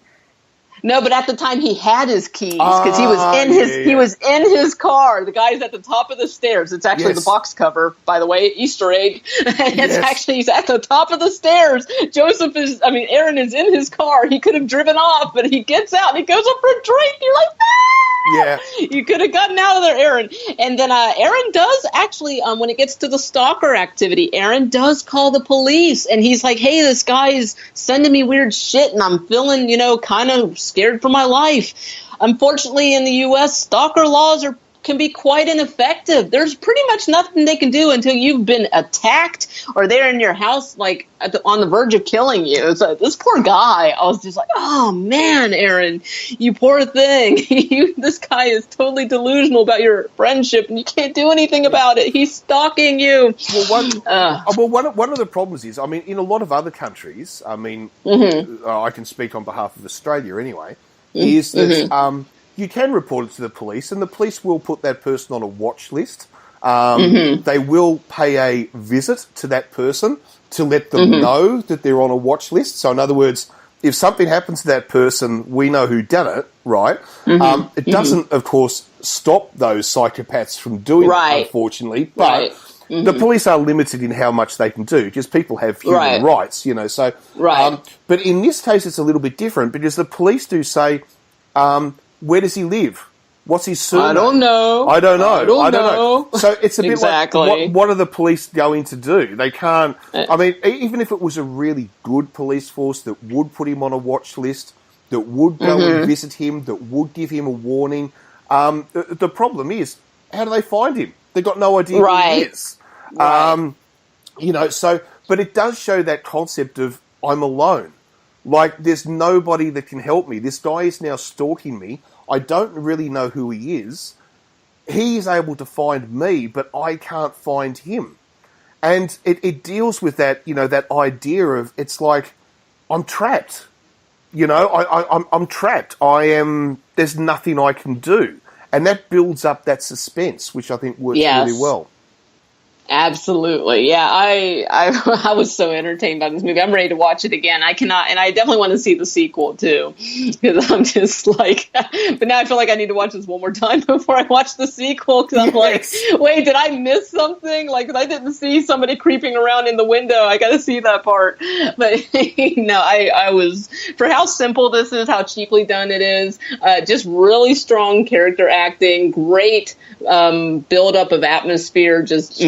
I don't have much else to say about it, but yeah, I really liked it. No, look, one thing I will say is that you'll love the ending of this film. I actually think for found footage, it has one of the most interesting endings that I've actually seen in a found footage movie. I liked it. Yeah, I liked it too. I will say that, the acting is brilliant. It really is good. Yes. But the thing about it is that a lot of found footage movies, the endings aren't so good. They can often actually be a real letdown. The ending. This one's not. The ending of this is not a letdown at all. It's really good. And the fact that it has me, even for one, questioning exactly what happened, that says it's a good ending. Yes. No, it's a very good film. It's a very good film. So, all right, I suppose we should rate it then, Velvet. Definitely. Okay, so I've said all I can say about this. I'm highly entertained by it. It kept me on the edge of my seat. It kept me cringing. I'm giggling nervously, just anticipating what's going to happen. Tons of jump scares. At the same time, you can take them from a satirical way, or you can take it as there's something wrong with this fucking guy. But, yeah, check out the ending. And, let us know what your theories are, because now I'm not so sure. I thought it was a pretty cut and dried, simple narrative. Now I'm not so sure. So, Val, out of a possible 5 Eric Roberts, I'm going to go ahead and give this 3.5. I really had a lot of fun with this. I'm going to give it the same, actually. I'm going to give it 3.5 as well. I really did like it. The other good thing about it is that it doesn't suffer from shaky cam syndrome. No, it does not. And the camera is stabilised, which makes it a lot easier to watch. And it also makes sense because it's not meant to be a guy with a handy cam.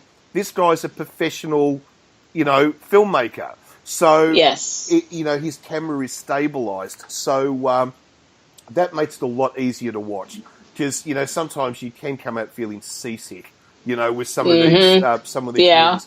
So if you're worried about that aspect of found footage, you don't have to worry about it with this one.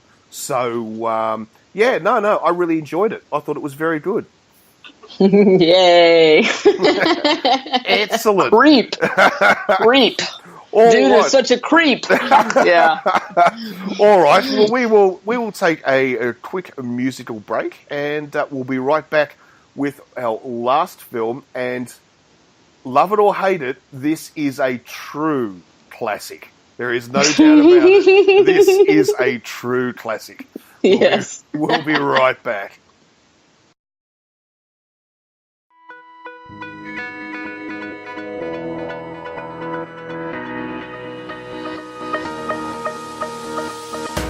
Люби меня разную, чистую, грязную, слабую, сильную, летнюю, зимнюю.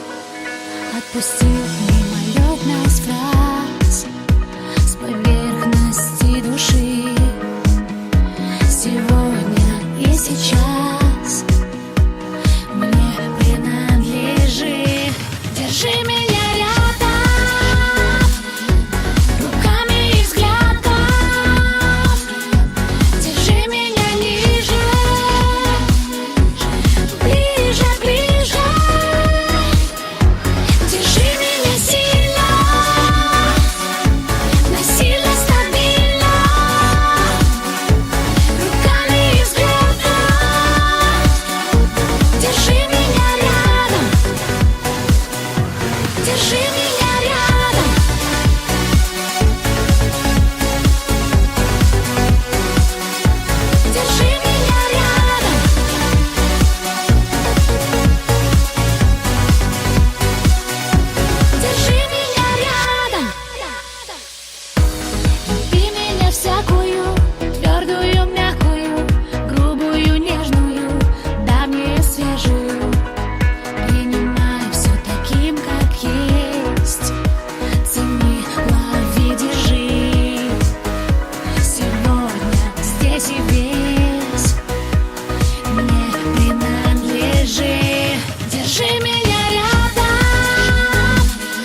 Well, that was Julia Voluka. Yes, gorgeous Russian singer with, I don't know, Blushnikov. I don't know what the song's called. Very nice. I believed it. Sounds believable to me. That's the problem when you download Russian music. It's like, what? I know who the artist is. Oh, dear.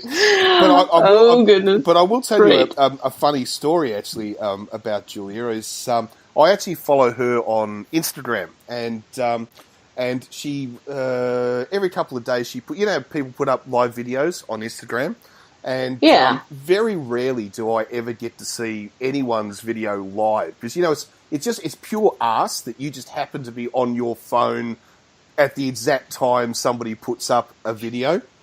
And anyway, it was just pure arse that, she put up a video when I was literally had my phone in my hands. And so I sort of thought, I'll send a message, the way you send a message and stuff. And all these people were sort of saying, hello from Portugal, hello from wherever, hello from St. Petersburg, hello from whatever, right? And I put up one and I said, so I thought, all right, so I just said, hello from Australia, right? And and anyway, so I'm watching her read all this stuff back, sort of say, Germany, Portugal, and then suddenly, and it was almost like a look of, I don't believe this is true, and she sort of goes, Australia? Like how the hell is my music selling in Australia? You just made her day. She's like, oh my God, I haven't broken into America, but maybe I can do Australia. Maybe there's hope yet. I can get out of Europe. I can see the world. So it was really, really funny, because it was just a little bit like, oh my God, it actually That's fantastic. She actually read it, I love that. That's great. Funny story. Well, anyway, we are going to talk about, I think, this has to be called a true classic, doesn't it? Oh, God, yes. Oh, my God, yes. Absolutely. It's been remade, which, of course, is a sign that it is a true classic. And it is the 1959 horror movie, although I do use horror in the loosest terms, House on Haunted Hill. Of course, directed by William Castle and starring the man himself, Vincent Price. And it is it's a great little film, and very, very different to the remake, which we can get onto in a minute.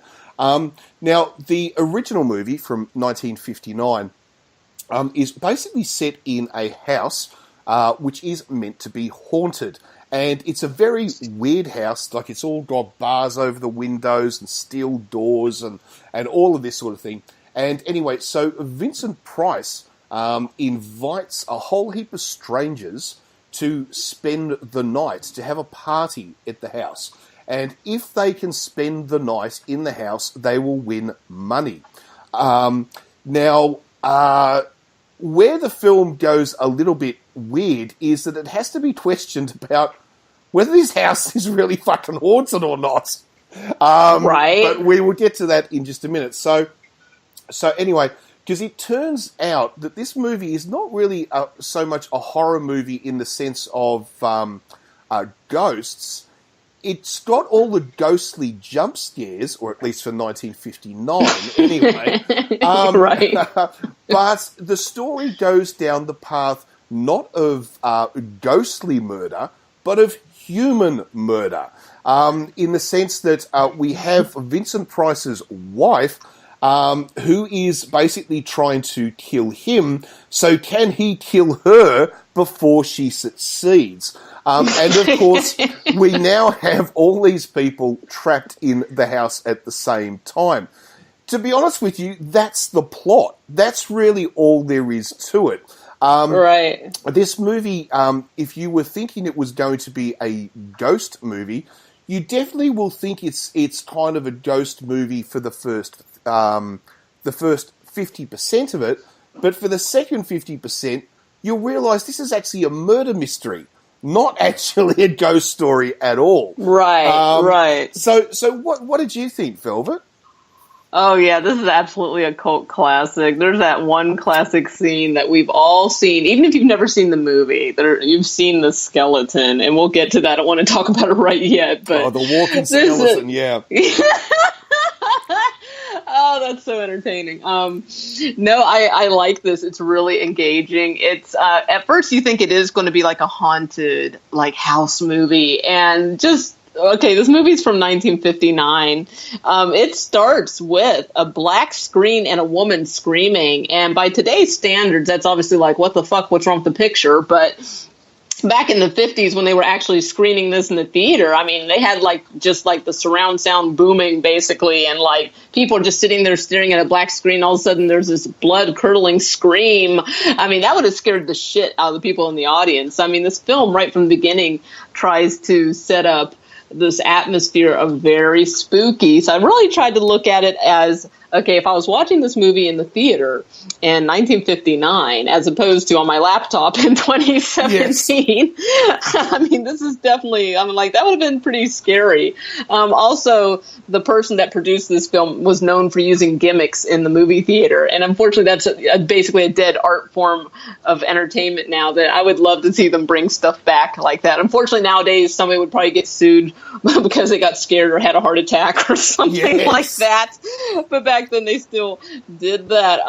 Also, right from the beginning, I had to chuckle just because we've seen Zardos, and I'm always thinking about that floating head in the middle of the screen, and this starts right with a zoom in on this guy's face, and he's like, "Oh, this house is haunted." And I'm just like, it's so goofy. It is by today's movie standards, but it's a really entertaining movie, even for the time. It's extremely dated. It's honestly not aged well, but it's still very fun to watch. It's now a movie that you could play in the daytime on free-to-air TV. This is not scary, at all. At all. A bit like Creature from the Black Lagoon, I mean, but the thing is that what I do like about this movie is that it's cross-genre in a sense. It starts off, it is actually, for the first half, and we think that this house really is haunted, and there are supernatural things happening, in this house. Only to, and I think I can give this away because it's from 1959. Only to find out that it's not at all. All of these things that we think are ghosts and ghouls are actually special effects and trickery, which are being organised by the husband and the wife to try to create so much fear and paranoia inside the house that basically they can get other people to do their bidding, to actually kill either the husband or the wife, to then obviously clear them of any wrongdoing. And that's the reason why the people are actually being asked to stay in the house. I found it actually kind of interesting when the film changes and we realise that, all the severed heads and the people hanging from the ceiling and all this sort of stuff, when we find out that it's all basically faked up. And I think it actually works quite well in the sense that we get two movies for the price of one in a weird way. Yeah, definitely. And the other thing too that, I mean, in a sense, Vincent Price is just brilliant in this. He is just magnificent. He plays it so well. He's a sophisticated creep.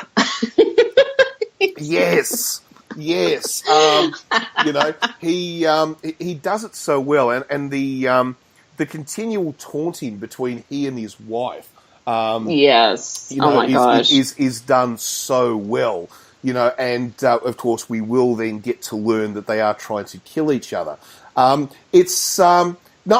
think it's actually a great little. I mean, I'll call it now a fun film rather than fun. Even though it is meant to be classic horror, it by today's standard, it's actually just a fun film. And exactly. And the one thing I found, Velvet, is that I was never bored. And this is for a film from 1959 that can often happen, with a modern audience. But I found from second one till the end titles, I was hooked all the way through this. I was really getting into the story. I really liked it.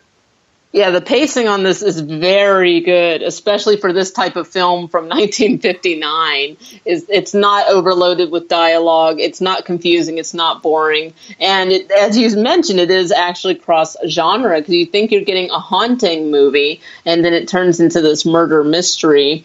But at the same time, there is that supernatural element but I guess maybe is it just mental illness? I'm not 100% sure because we have our character Watson Pritchard. This poor guy owns the worst house in the world. 1 million people have died in this house, basically. He stayed there one night and it drove him crazy. And so he doesn't stay there at all anymore. And he's just like, oh, there's all these ghosts. There's all these ghosts. Everybody's going to die. And you're just like, and then at the very end of the movie, he's saying again, oh, now there's more ghosts because people have died again, and he's like, they're going to come for you and they're going to come for me. And you're like, wait, is this guy just crazy or what's going on? Are there really ghosts? No, I'm not 100% sure what's going on with that. I mean, I think he's just meant to be crazy, and that's one of the reasons. No, because we find out that he's had family members who were murdered in the house. So he believes there's like a curse on the house and there's spirits. It's actually the spirits that do the killing and all the rest of it. Even though, of course, we find out that, no one was killed this night, It's just that it's like one of those things. It's like if you will something to be real, it becomes real. So in his mind, he's willed the house to be haunted when it's actually not. But in his mind, he's convinced so many people have died there, it must be haunted.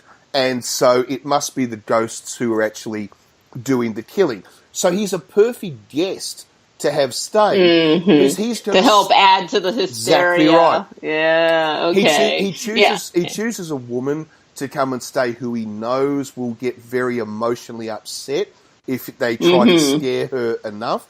They get a man who is, he's not a doctor, but at least he can give a medical perspective. So he can then sort of, he's in on the plot, but I mean, but the idea would be that he could substantiate, what's going on medically. You've then got the straight thinker, the guy who doesn't believe in ghosts and thinks there must be another explanation. So then he's there to try to, make sure that people don't get too crazy, but still crazy enough to help out with the plan. So, like, all the people who were chosen all actually kind of fit. They all help with this plot, if you like. They're all necessary. That's the way I saw it anyway. But, no, the house is clearly not haunted. It's just that... I'm just like, I can't get over Watson Pritchard. Okay, so our crazy narrator at the very beginning, he's just like, the house is haunted and they're coming for me, they're coming for you.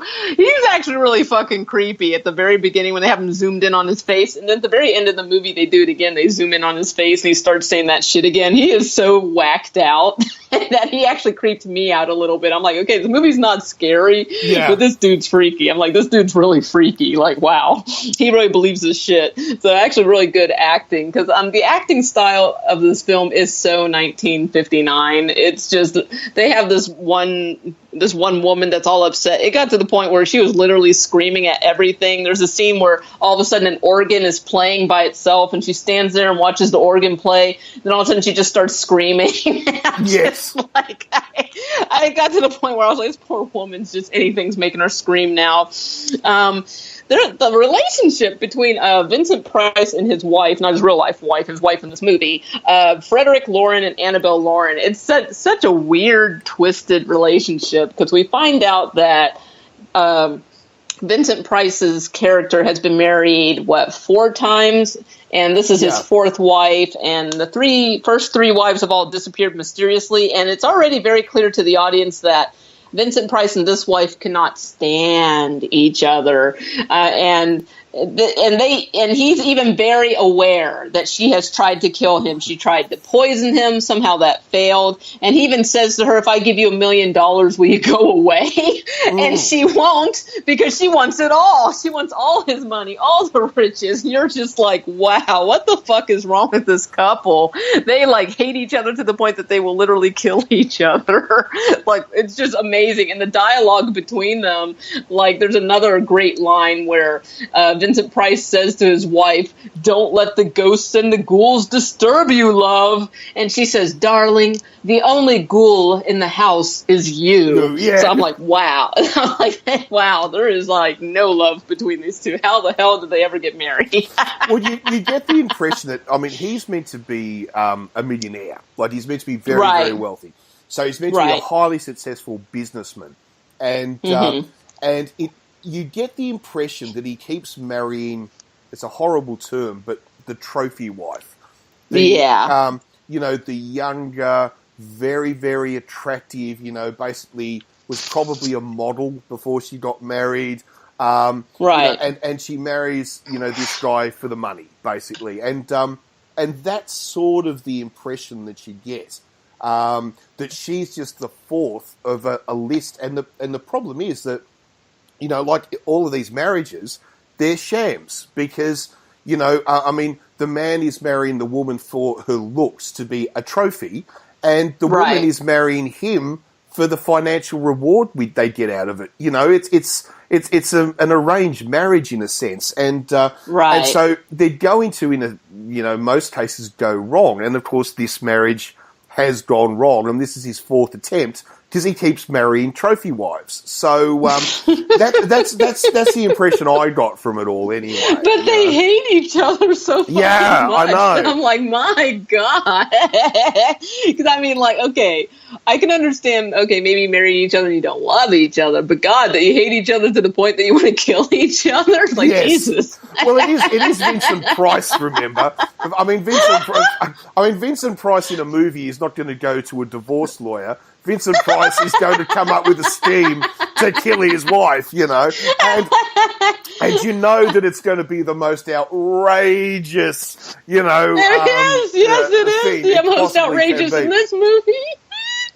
Oh man. Okay, I just have to say this. Okay, so one more time, Annabelle Lauren, Vincent Price's wife in this movie. Her hairstyle, I can't. I'm sorry. She has a 1950s mullet. It's like all cut short in the front and then it's all long in the back. I'm like, she has a fucking mullet, people. I Yeah. can't. She's all business in the front, party in the back. I can't. Okay, I just had to say it about the hairdo. She's got a 1950s mullet. Okay, I'm over it. But no.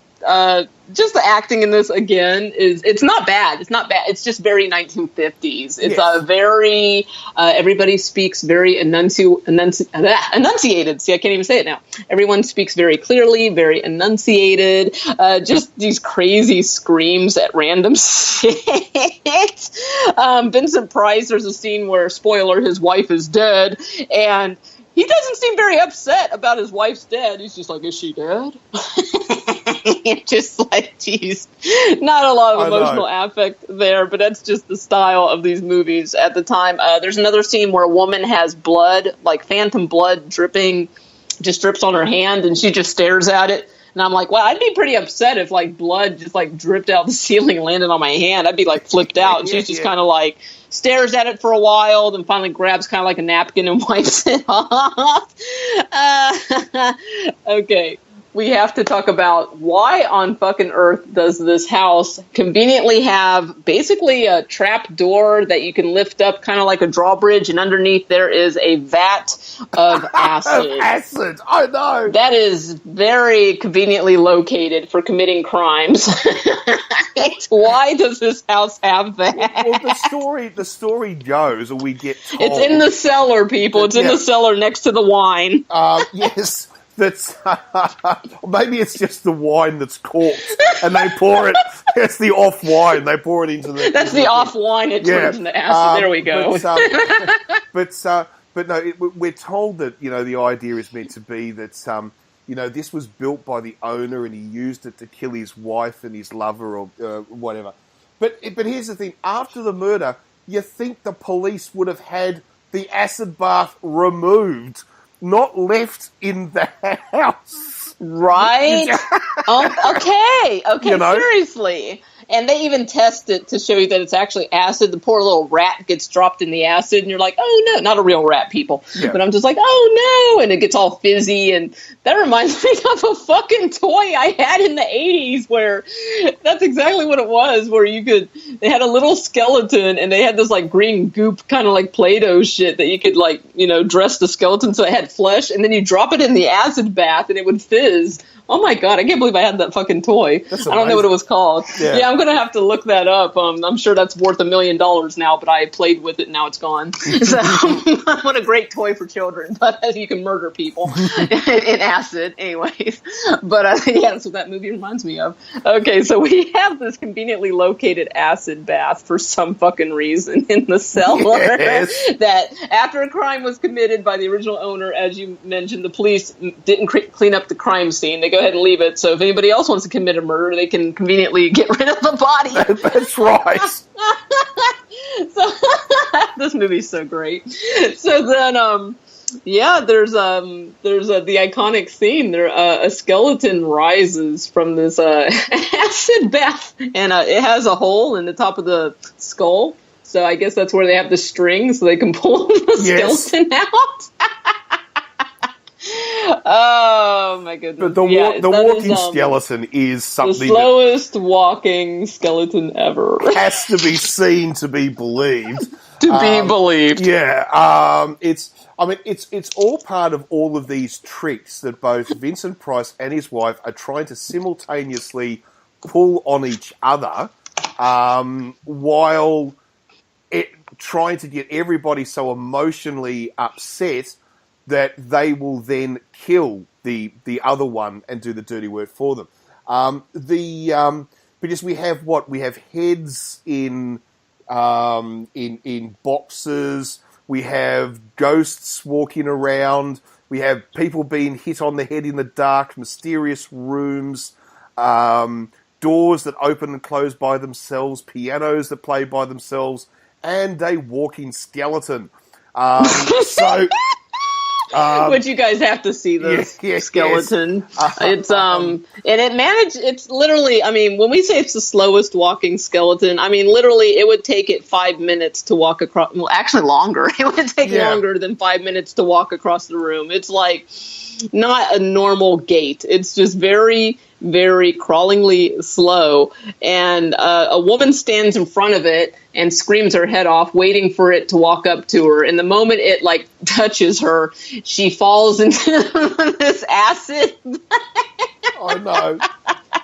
Perfect. Just amazing. But there is a major fault though. Well, apart from the acid bath in the cellar, and that is that you wouldn't like to come down for your third bottle of wine late at night and trip over and land in the bath of acid. Oh, man, right? But there is a scene in this where the wife fates her own death, and it's all part of her plot to get someone to kill Vincent Price. And but anyway, so but what we do know about this house is that you can't get out. It's a totally locked down environment, so you can't get out.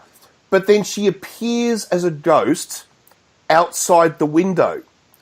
How the fuck did she get outside the house? Huh. How the fuck did she float in front of the window? Well, I don't know. I'm assuming they just... I think the whole idea is they're meant to have had her on a rope or something like that, right? I guess. Right. But the whole idea is that... which means they must have set up pulleys and fucking a crane or something on the roof of the house. Oh, right, my God. But even taking that to one side, how did she get out? No one can get out of the house. Even Vincent Price admits they can't get out of the house. So fantastic. Anyway. Fantastic. So we have they do have some 1950s style jump scares, which by today's standards probably won't really make anybody jump, but they're still kind of freaky. They have this old blind woman, but when they first show her, okay, why is she standing there like that? I know. She's just She's standing there trying to scare somebody. She has her hands up and her fingers like spread out and clawed, and she has her mouth hanging open. And she reminds me of one of the people from The Evil Dead. Yeah. Like just. And she at first you're like, oh my god, it's a ghost, or a monster. And then she like rolls away like they had her on wheels and they like wheeled her out of the room or something. So you think it's a ghost. Yeah, you think it's a ghost, right? And then we find out that, oh no, she's just that's the way she walks. She floats. That's just the way she walks, it's and she just walks around, looking like, Exactly. That's actually the maid. That's she works here, and that's just how she. That's just how she is, That's just how she is. That's just Auntie Doris, Auntie Doris. Auntie Doris is like. It is, but that's. It is good. I mean, I thought it was a lot of fun. I have to admit. But one thing we must point out is just how different it is to the remake from the late 90s. I actually have not seen that one. It's very, very different because the remake goes down a slightly different path. It still has the idea of the general plot of them trying to kill each other. And it still has all the special effects things where, for instance, they're trying to fake all the ghost stuff in the house, right? So you sort of think, oh, it's exactly the same movie. It's just going to be identical. And then it will turn into a murder, mystery. But it doesn't. What it does is it then misses the murder mystery, and we find out that the spirits in the house are actually real. So it goes down a very different path. So the idea at first you're watching it because you've seen the original, and you're sort of going, oh yeah, it's all fake. In fact, they even make him a special effects guy in Hollywood. That's meant to be his job. So, and that's meant to explain how he can make all of this ghostly stuff appear in the house. But then what happens is that, instead of then turning into a mystery, it then turns into a real ghost story. So they take it down a very, very different path, basically. They also make the house not a house full of murders. They make the house an old insane asylum. Oh, wow. So they change it a little bit. Oh, that's cool. I like those kind of remakes where instead of remaking it shot for shot, it's more inspired by the original. So it's not really a remake. It's kind of like, we're going to use the same name and we're going to have kind of the similar premise, but then they totally switch it up. I'm not totally against that. I like it when they do that with movies sometimes. Yes, it's still, the movie wasn't all that crash hot. It is pretty spooky. I will give you that, the remake. But I don't know. I don't think it didn't exactly get rave reviews. I remember when it came out. That's the way it usually goes. But it's an interesting, sort of take or revamp or remake.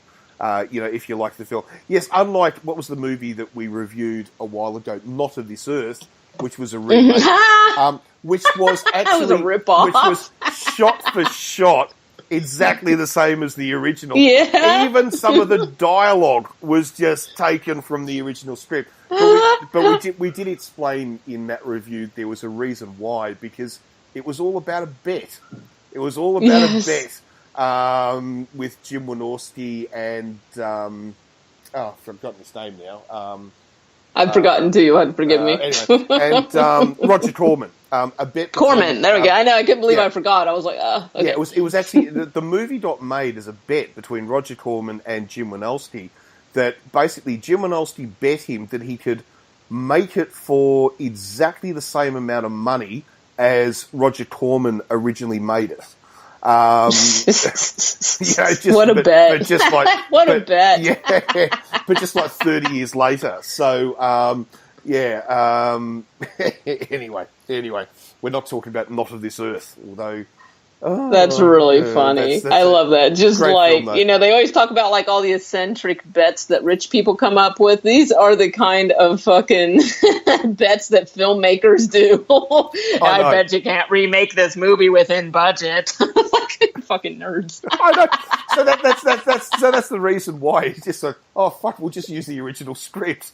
So didn't even bother to write one. We'll just use the original one. So, Fantastic. Yeah. And what else did they do? Oh, for all the science fiction bits, he just basically stole them directly from other Roger Corman films. So, Oh my God! and Yes! just slotted them Wow! in. Yeah. Wow. Okay, so House on Haunted Hill. So they have this whole premise that 12 hours in a haunted house, you get to win $10,000 if you stay the entire night. The party starts at midnight. First off, this is the worst fucking party on the planet. There's nothing remotely fun about this party. There's no food, there's no music, there's no dancing. People aren't having a good time. They're just like, people are getting killed and they're scared. And I'm just like, but for 1959, $10,000 in today dollars, that's worth over $80,000. I think I could spend a night in a haunted house for $80,000 US. You know what? I think I'd have to do it. And I'm like the most jump scared person on the planet, so I would be earning that money because that shit would be horrifying for me. Except for the slow walking skeleton, I might just like knock it over and just keep walking on that one. Yes. Well, that's a really interesting story, isn't it? I mean, it's like how much like if you've got a property which is, well, okay, first of all, no property is haunted. There's no such thing as ghosts, but that doesn't mean you can't be freaked out by the whole concept. So, or are there? Or are there? Oh, no, I don't think so. Somehow, I really don't. I think there's a lot of weird and wild stuff in this universe, stuff we don't understand, but one of it is not that the dead walk the earth. You know what I mean? See, isn't this a great show, people? See, I am Mulder and Warren is Scully. Yes. I want to believe. Well, but we got Warren is our logical brain. No, this is a good mix. Well, because I'm always going to bring it back to, or are there? I'm always going to say, or are there? I've even heard people talk about theories that what ghosts really are is actually they're actually bubbles where there's an interdimensional intermix. In other words, where different dimensions are actually bordering, and there's actually cross flow between those dimensions. So what you're seeing is something which is real, but it's not in your dimension. You're seeing something from a different dimension. And so our minds just say, oh, that's a ghost. Now, Or is it? However, in saying that... No, that is a great theory. However, in saying that, so that is not a scientific theory. That is just stuff that people would say, right? Okay, because there's no scientific study on ghosts. So, I mean, but here we go. So, if they are real, Velvet, so would that amount of money, would you spend a locked down night? So you can't run out at 3:30, right? You've got to stay there until dawn. Would you spend the night? Oh man, if they're real, I don't know. I might have a heart attack. I might not survive the night, and if I do, I might have PTSD. And then, I don't know, man. If they're real, I don't know if I could. I don't think I would do it, to be honest. As much as I want the money, I don't think I would do it. Because there's a TV show here called Hellevator where basically they just take like a fucking empty big-ass warehouse and they make this haunted house. And they have people go through this horror house obstacle course. And if you make it to the end, you earn a bunch of money. And I'm like, if that show ever comes to Montana and they're like, hey, do you want to be a contestant? Because you can win like $50,000 fucking dollars just for running through this shit. I'm like, I will never do that. It's too scary for me. I cannot do that shit. Because one time they had like a dirt tunnel and the girl was crawling through it and she goes, ew, spiders, gross. And I'm like, nope, can't Not do it. doing that. I'd be traumatized having fucking spiders crawling all over me. Can't do it. Well, it's like, but it's also like, you know, all those ghost hunters shows they have, you know, where, you know, they go, they spend the night in the house with all their, they've got the infrared cameras, they've got sound detectors, and they do all this stuff, and they never find shit. It's That's like, true. It's like the Yeah. show, there's the show Most Haunted, you know, out of Britain, right? And it's been going for like about 12 years or something or other. What is it? Janet Fielding, I think, is the host, and I don't think they've ever found anything. Like, I don't think so. They never find anything. You know? But you know, it's psychological, because just the whole psychological, like the anticipation and the darkness and the nervousness, and I can't. It's just that would stress me out. I just couldn't do it. It's just some of my favourite stuff from that, though, is, you know, they're there and, you know, and they're having an interview, and they're in a castle, you know, that was built in 1420 or something, right? So you think this castle is probably going to have a few creaks and groans, right? It was built in, Right. you know, and they're sitting there and they're talking, and you hear suddenly a floorboard creaks, and they go, "Oh, did you hear that? Did you hear that?" The building was built in 1420. Of course, it's going to creak, you know. And the other thing too, there was one of my favourites. I think there was one show from the United States. I forgot what it was called, but it was one of these ghost hunter ones, right? And they went, and I could not believe it. They went to this castle in Germany, right? Oh, here we go. Right, and they're walking around, and they're trying to talk to the ghosts, and they're sort of saying, "Are you here? Are you here?" And it's like never In English. In English. They speak fucking German. At least speak in German. You know, I mean, you're in Germany, for Christ's sake. So all the ghosts now speak English. You know. That's fantastic. Yeah. Oh God. You know. Fun stuff. That's just fantastic. Fun I stuff. absolutely love that. But, That's hilarious. but anyway, to get back down to, of course, there was another remake. I think it was it? In fact, we were talking about Jim Wynorski before, because Jim Wynorski did actually make the movie House on Hooter Hill. Oh my God. And don't worry, people. It is not a porn film. It is not a porn film. So don't worry. Don't worry. It's just a Jim Wynorski, you know, House on stupid Hooter movie. Hill. Yeah, but House on Hooter God. Hill. Yeah. Yeah, which was actually made by Jim Wynorski, who we were talking about just before. So yeah.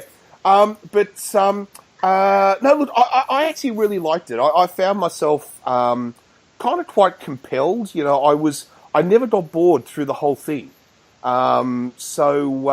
Yeah, I really like this film. I'm giving it thumbs up. Absolutely. No, it's a great party film, actually. A lot of you that are having your Halloween parties and you want to have something in the background, if you have a projector, if you got one of those kind of setups, or even if you just got your flat screen TV or regular TV, this is a great movie to just put on loop, have it in the background. It's got great spooky images, but not too scary, so it's not like people are going to walk in going, what the fuck? You know, It's like, it's just funny. Fits in perfectly with a Halloween party. So, and there's a decapitated head in a box that actually looks quite gruesome for 1959. So, definitely worth checking out. This is, I mean, whether at a party or just for your own personal pleasure, this is House on Haunted Hill, 1959. Absolutely. So, out of a possible 5 Eric Roberts, I would go ahead and give this a 3 because it's nothing cutting edge, but it is fun. So check it out. Look, yes, I mean, I would actually say that the special effects for 1959 for a cheap-ass film, not bad. I actually reckon they're pretty good. Also, it stars Vincent Price, and how can you not love that? Yes. I actually like the concept of the twin genre, you know, moving from ghosts into murder. I thought that was really well done, because he's a classic of both genres, you know, Vincent Price. So he could do both in the one, which worked sort of really well. Because you really do believe that the house is haunted for the first half of the movie.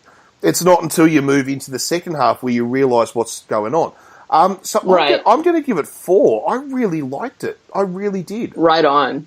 Yeah. Right. Yeah, I feel like I was rating all the movies really harshly this episode. I didn't give anything a 4 tonight. Oh, well, who cares? I'm like, am I becoming a hard ass in my old age over here? No, but no, I gave them all very passable grades. Everything was really worth checking out. I love the movies that we watched this week. And I can't wait to see what we do next week. yes. So no, that was all a bit of fun. I mean, look, we could have done some really well-known horror movies. You know, Freddy. We could have, Jason. There was so many horror movies that we could do, but this is a cult movie show. So we're going to do some more sort of out there, interesting or different ones, or ones that you may not have seen. Everyone's bloody seen Jason. Everyone, has seen Freddy. So, so I thought that was kind of cool that we picked some ones that were a bit different, put it that way. I agree 100%. No, it was really fun to step out because everybody's doing the classics, and we're like, well, let's take it one step further and really do some cult-worthy stuff that not so many people are talking about. And yeah, I love what we picked this week. Absolutely. Oh, most definitely. All right, well, I think that is a wrap. So have we got anything else we need to wind up, or... All right, just our usual social media shout-outs for ourselves. So Go ahead and follow us on Twitter and Instagram at Cult Movie Show. And I'm looking forward to reaching out to some people in the near future. We've had some people reach out to us recently about screeners and even just coming on the show. And I would really like us to do that. That's always fun. We have some special guests that we'll have lined up pretty shortly here, too, which is always exciting. But enough plugging our own show. Yes. Just follow us on our social media at Cult Movie Show on Twitter and Instagram. And if you want to email us, if you have a movie that you'd like to request, if you have a screener, independent film, short film, feel free to email us, cultmovieshow@gmail.com, or you're welcome to also private message us on Twitter or even just tweet us on Twitter. All right, Warren, take it away. Well, I think that's about it. There's nothing more to say. So this was the Halloween special, podcast 53. We'll be back. Well, fingers crossed we'll be back next week with 54, because we've missed a couple of weeks, I have to admit. Hey, rolling down the hill. Yeah, moving down the hill of Montana, or down the mountain of Montana into the flatland of the city. But no, really looking forward to this. So we will be back next week with number 54. So have a great Halloween, guys. And if you are out trick-or-treating, or you probably won't be trick-or-treating, but taking the kids out, just remember, don't walk up to the door with the kids. Stand at a safe distance where you can observe them and let them have their fun. But at the same time, do not let them go out by themselves. For fuck's sake, kids need supervision I agree. These days. Yeah, right? kids need supervision. Definitely. That's exactly right. But so I'm looking forward to Halloween night when there's all the knocks at the door. I've already pre-bought all the chocolate goodies, so I'm ready to hand them out when they turn up. Because every year I always get a ton of kids knocking on the door. And I remember a few years ago I got caught out. I wasn't prepared, and I always decided never again. So I'm already set. So it should be good fun. It's always great to see like how much effort some of them put into it. They do a really great job. Definitely. I can still remember there was, I think it was last year, there were all these little kids. They're really young. They're 5 or 6. Or maybe 8, and they're all coming around in their costumes, and you can see the mums and dads just standing on the other side of the street, just keeping a good eye, as they walk along, and you're handing everything out, and then I got this group of teenagers, and I swear one of them was 18, right, and they turn up, and they were put nowhere. I think one of them was just wearing a pair of fangs in his mouth. Like, that was in his, he's still in his hoodie and jeans and stuff, and I was sort of thinking, oh, fuck yeah, all right, take it. But you don't deserve it. You've got to put some effort into it, man. You've got to get dressed up if you're going to do it. You can't just come knocking on the door to get chocolates. Fantastic. Oh dear, dearie me. All right. Well, have a great Halloween, everybody, and you have a great Halloween too, Velvet. And you too. And thank you. And we leave you at this time with Alana Evans and her amazing voice with Perfect. But we're going to leave you with something a little bit different tonight, as it's Halloween. So we're going to leave you with a classic band. I won't even say it. I'll let everyone know who it is next week. We'll see if anyone actually knows who it is. But I think it fits into the Halloween theme and what we do on this show extremely well. So until then, we'll see you all next week. All right. Take care. Until next time. Cheers, guys.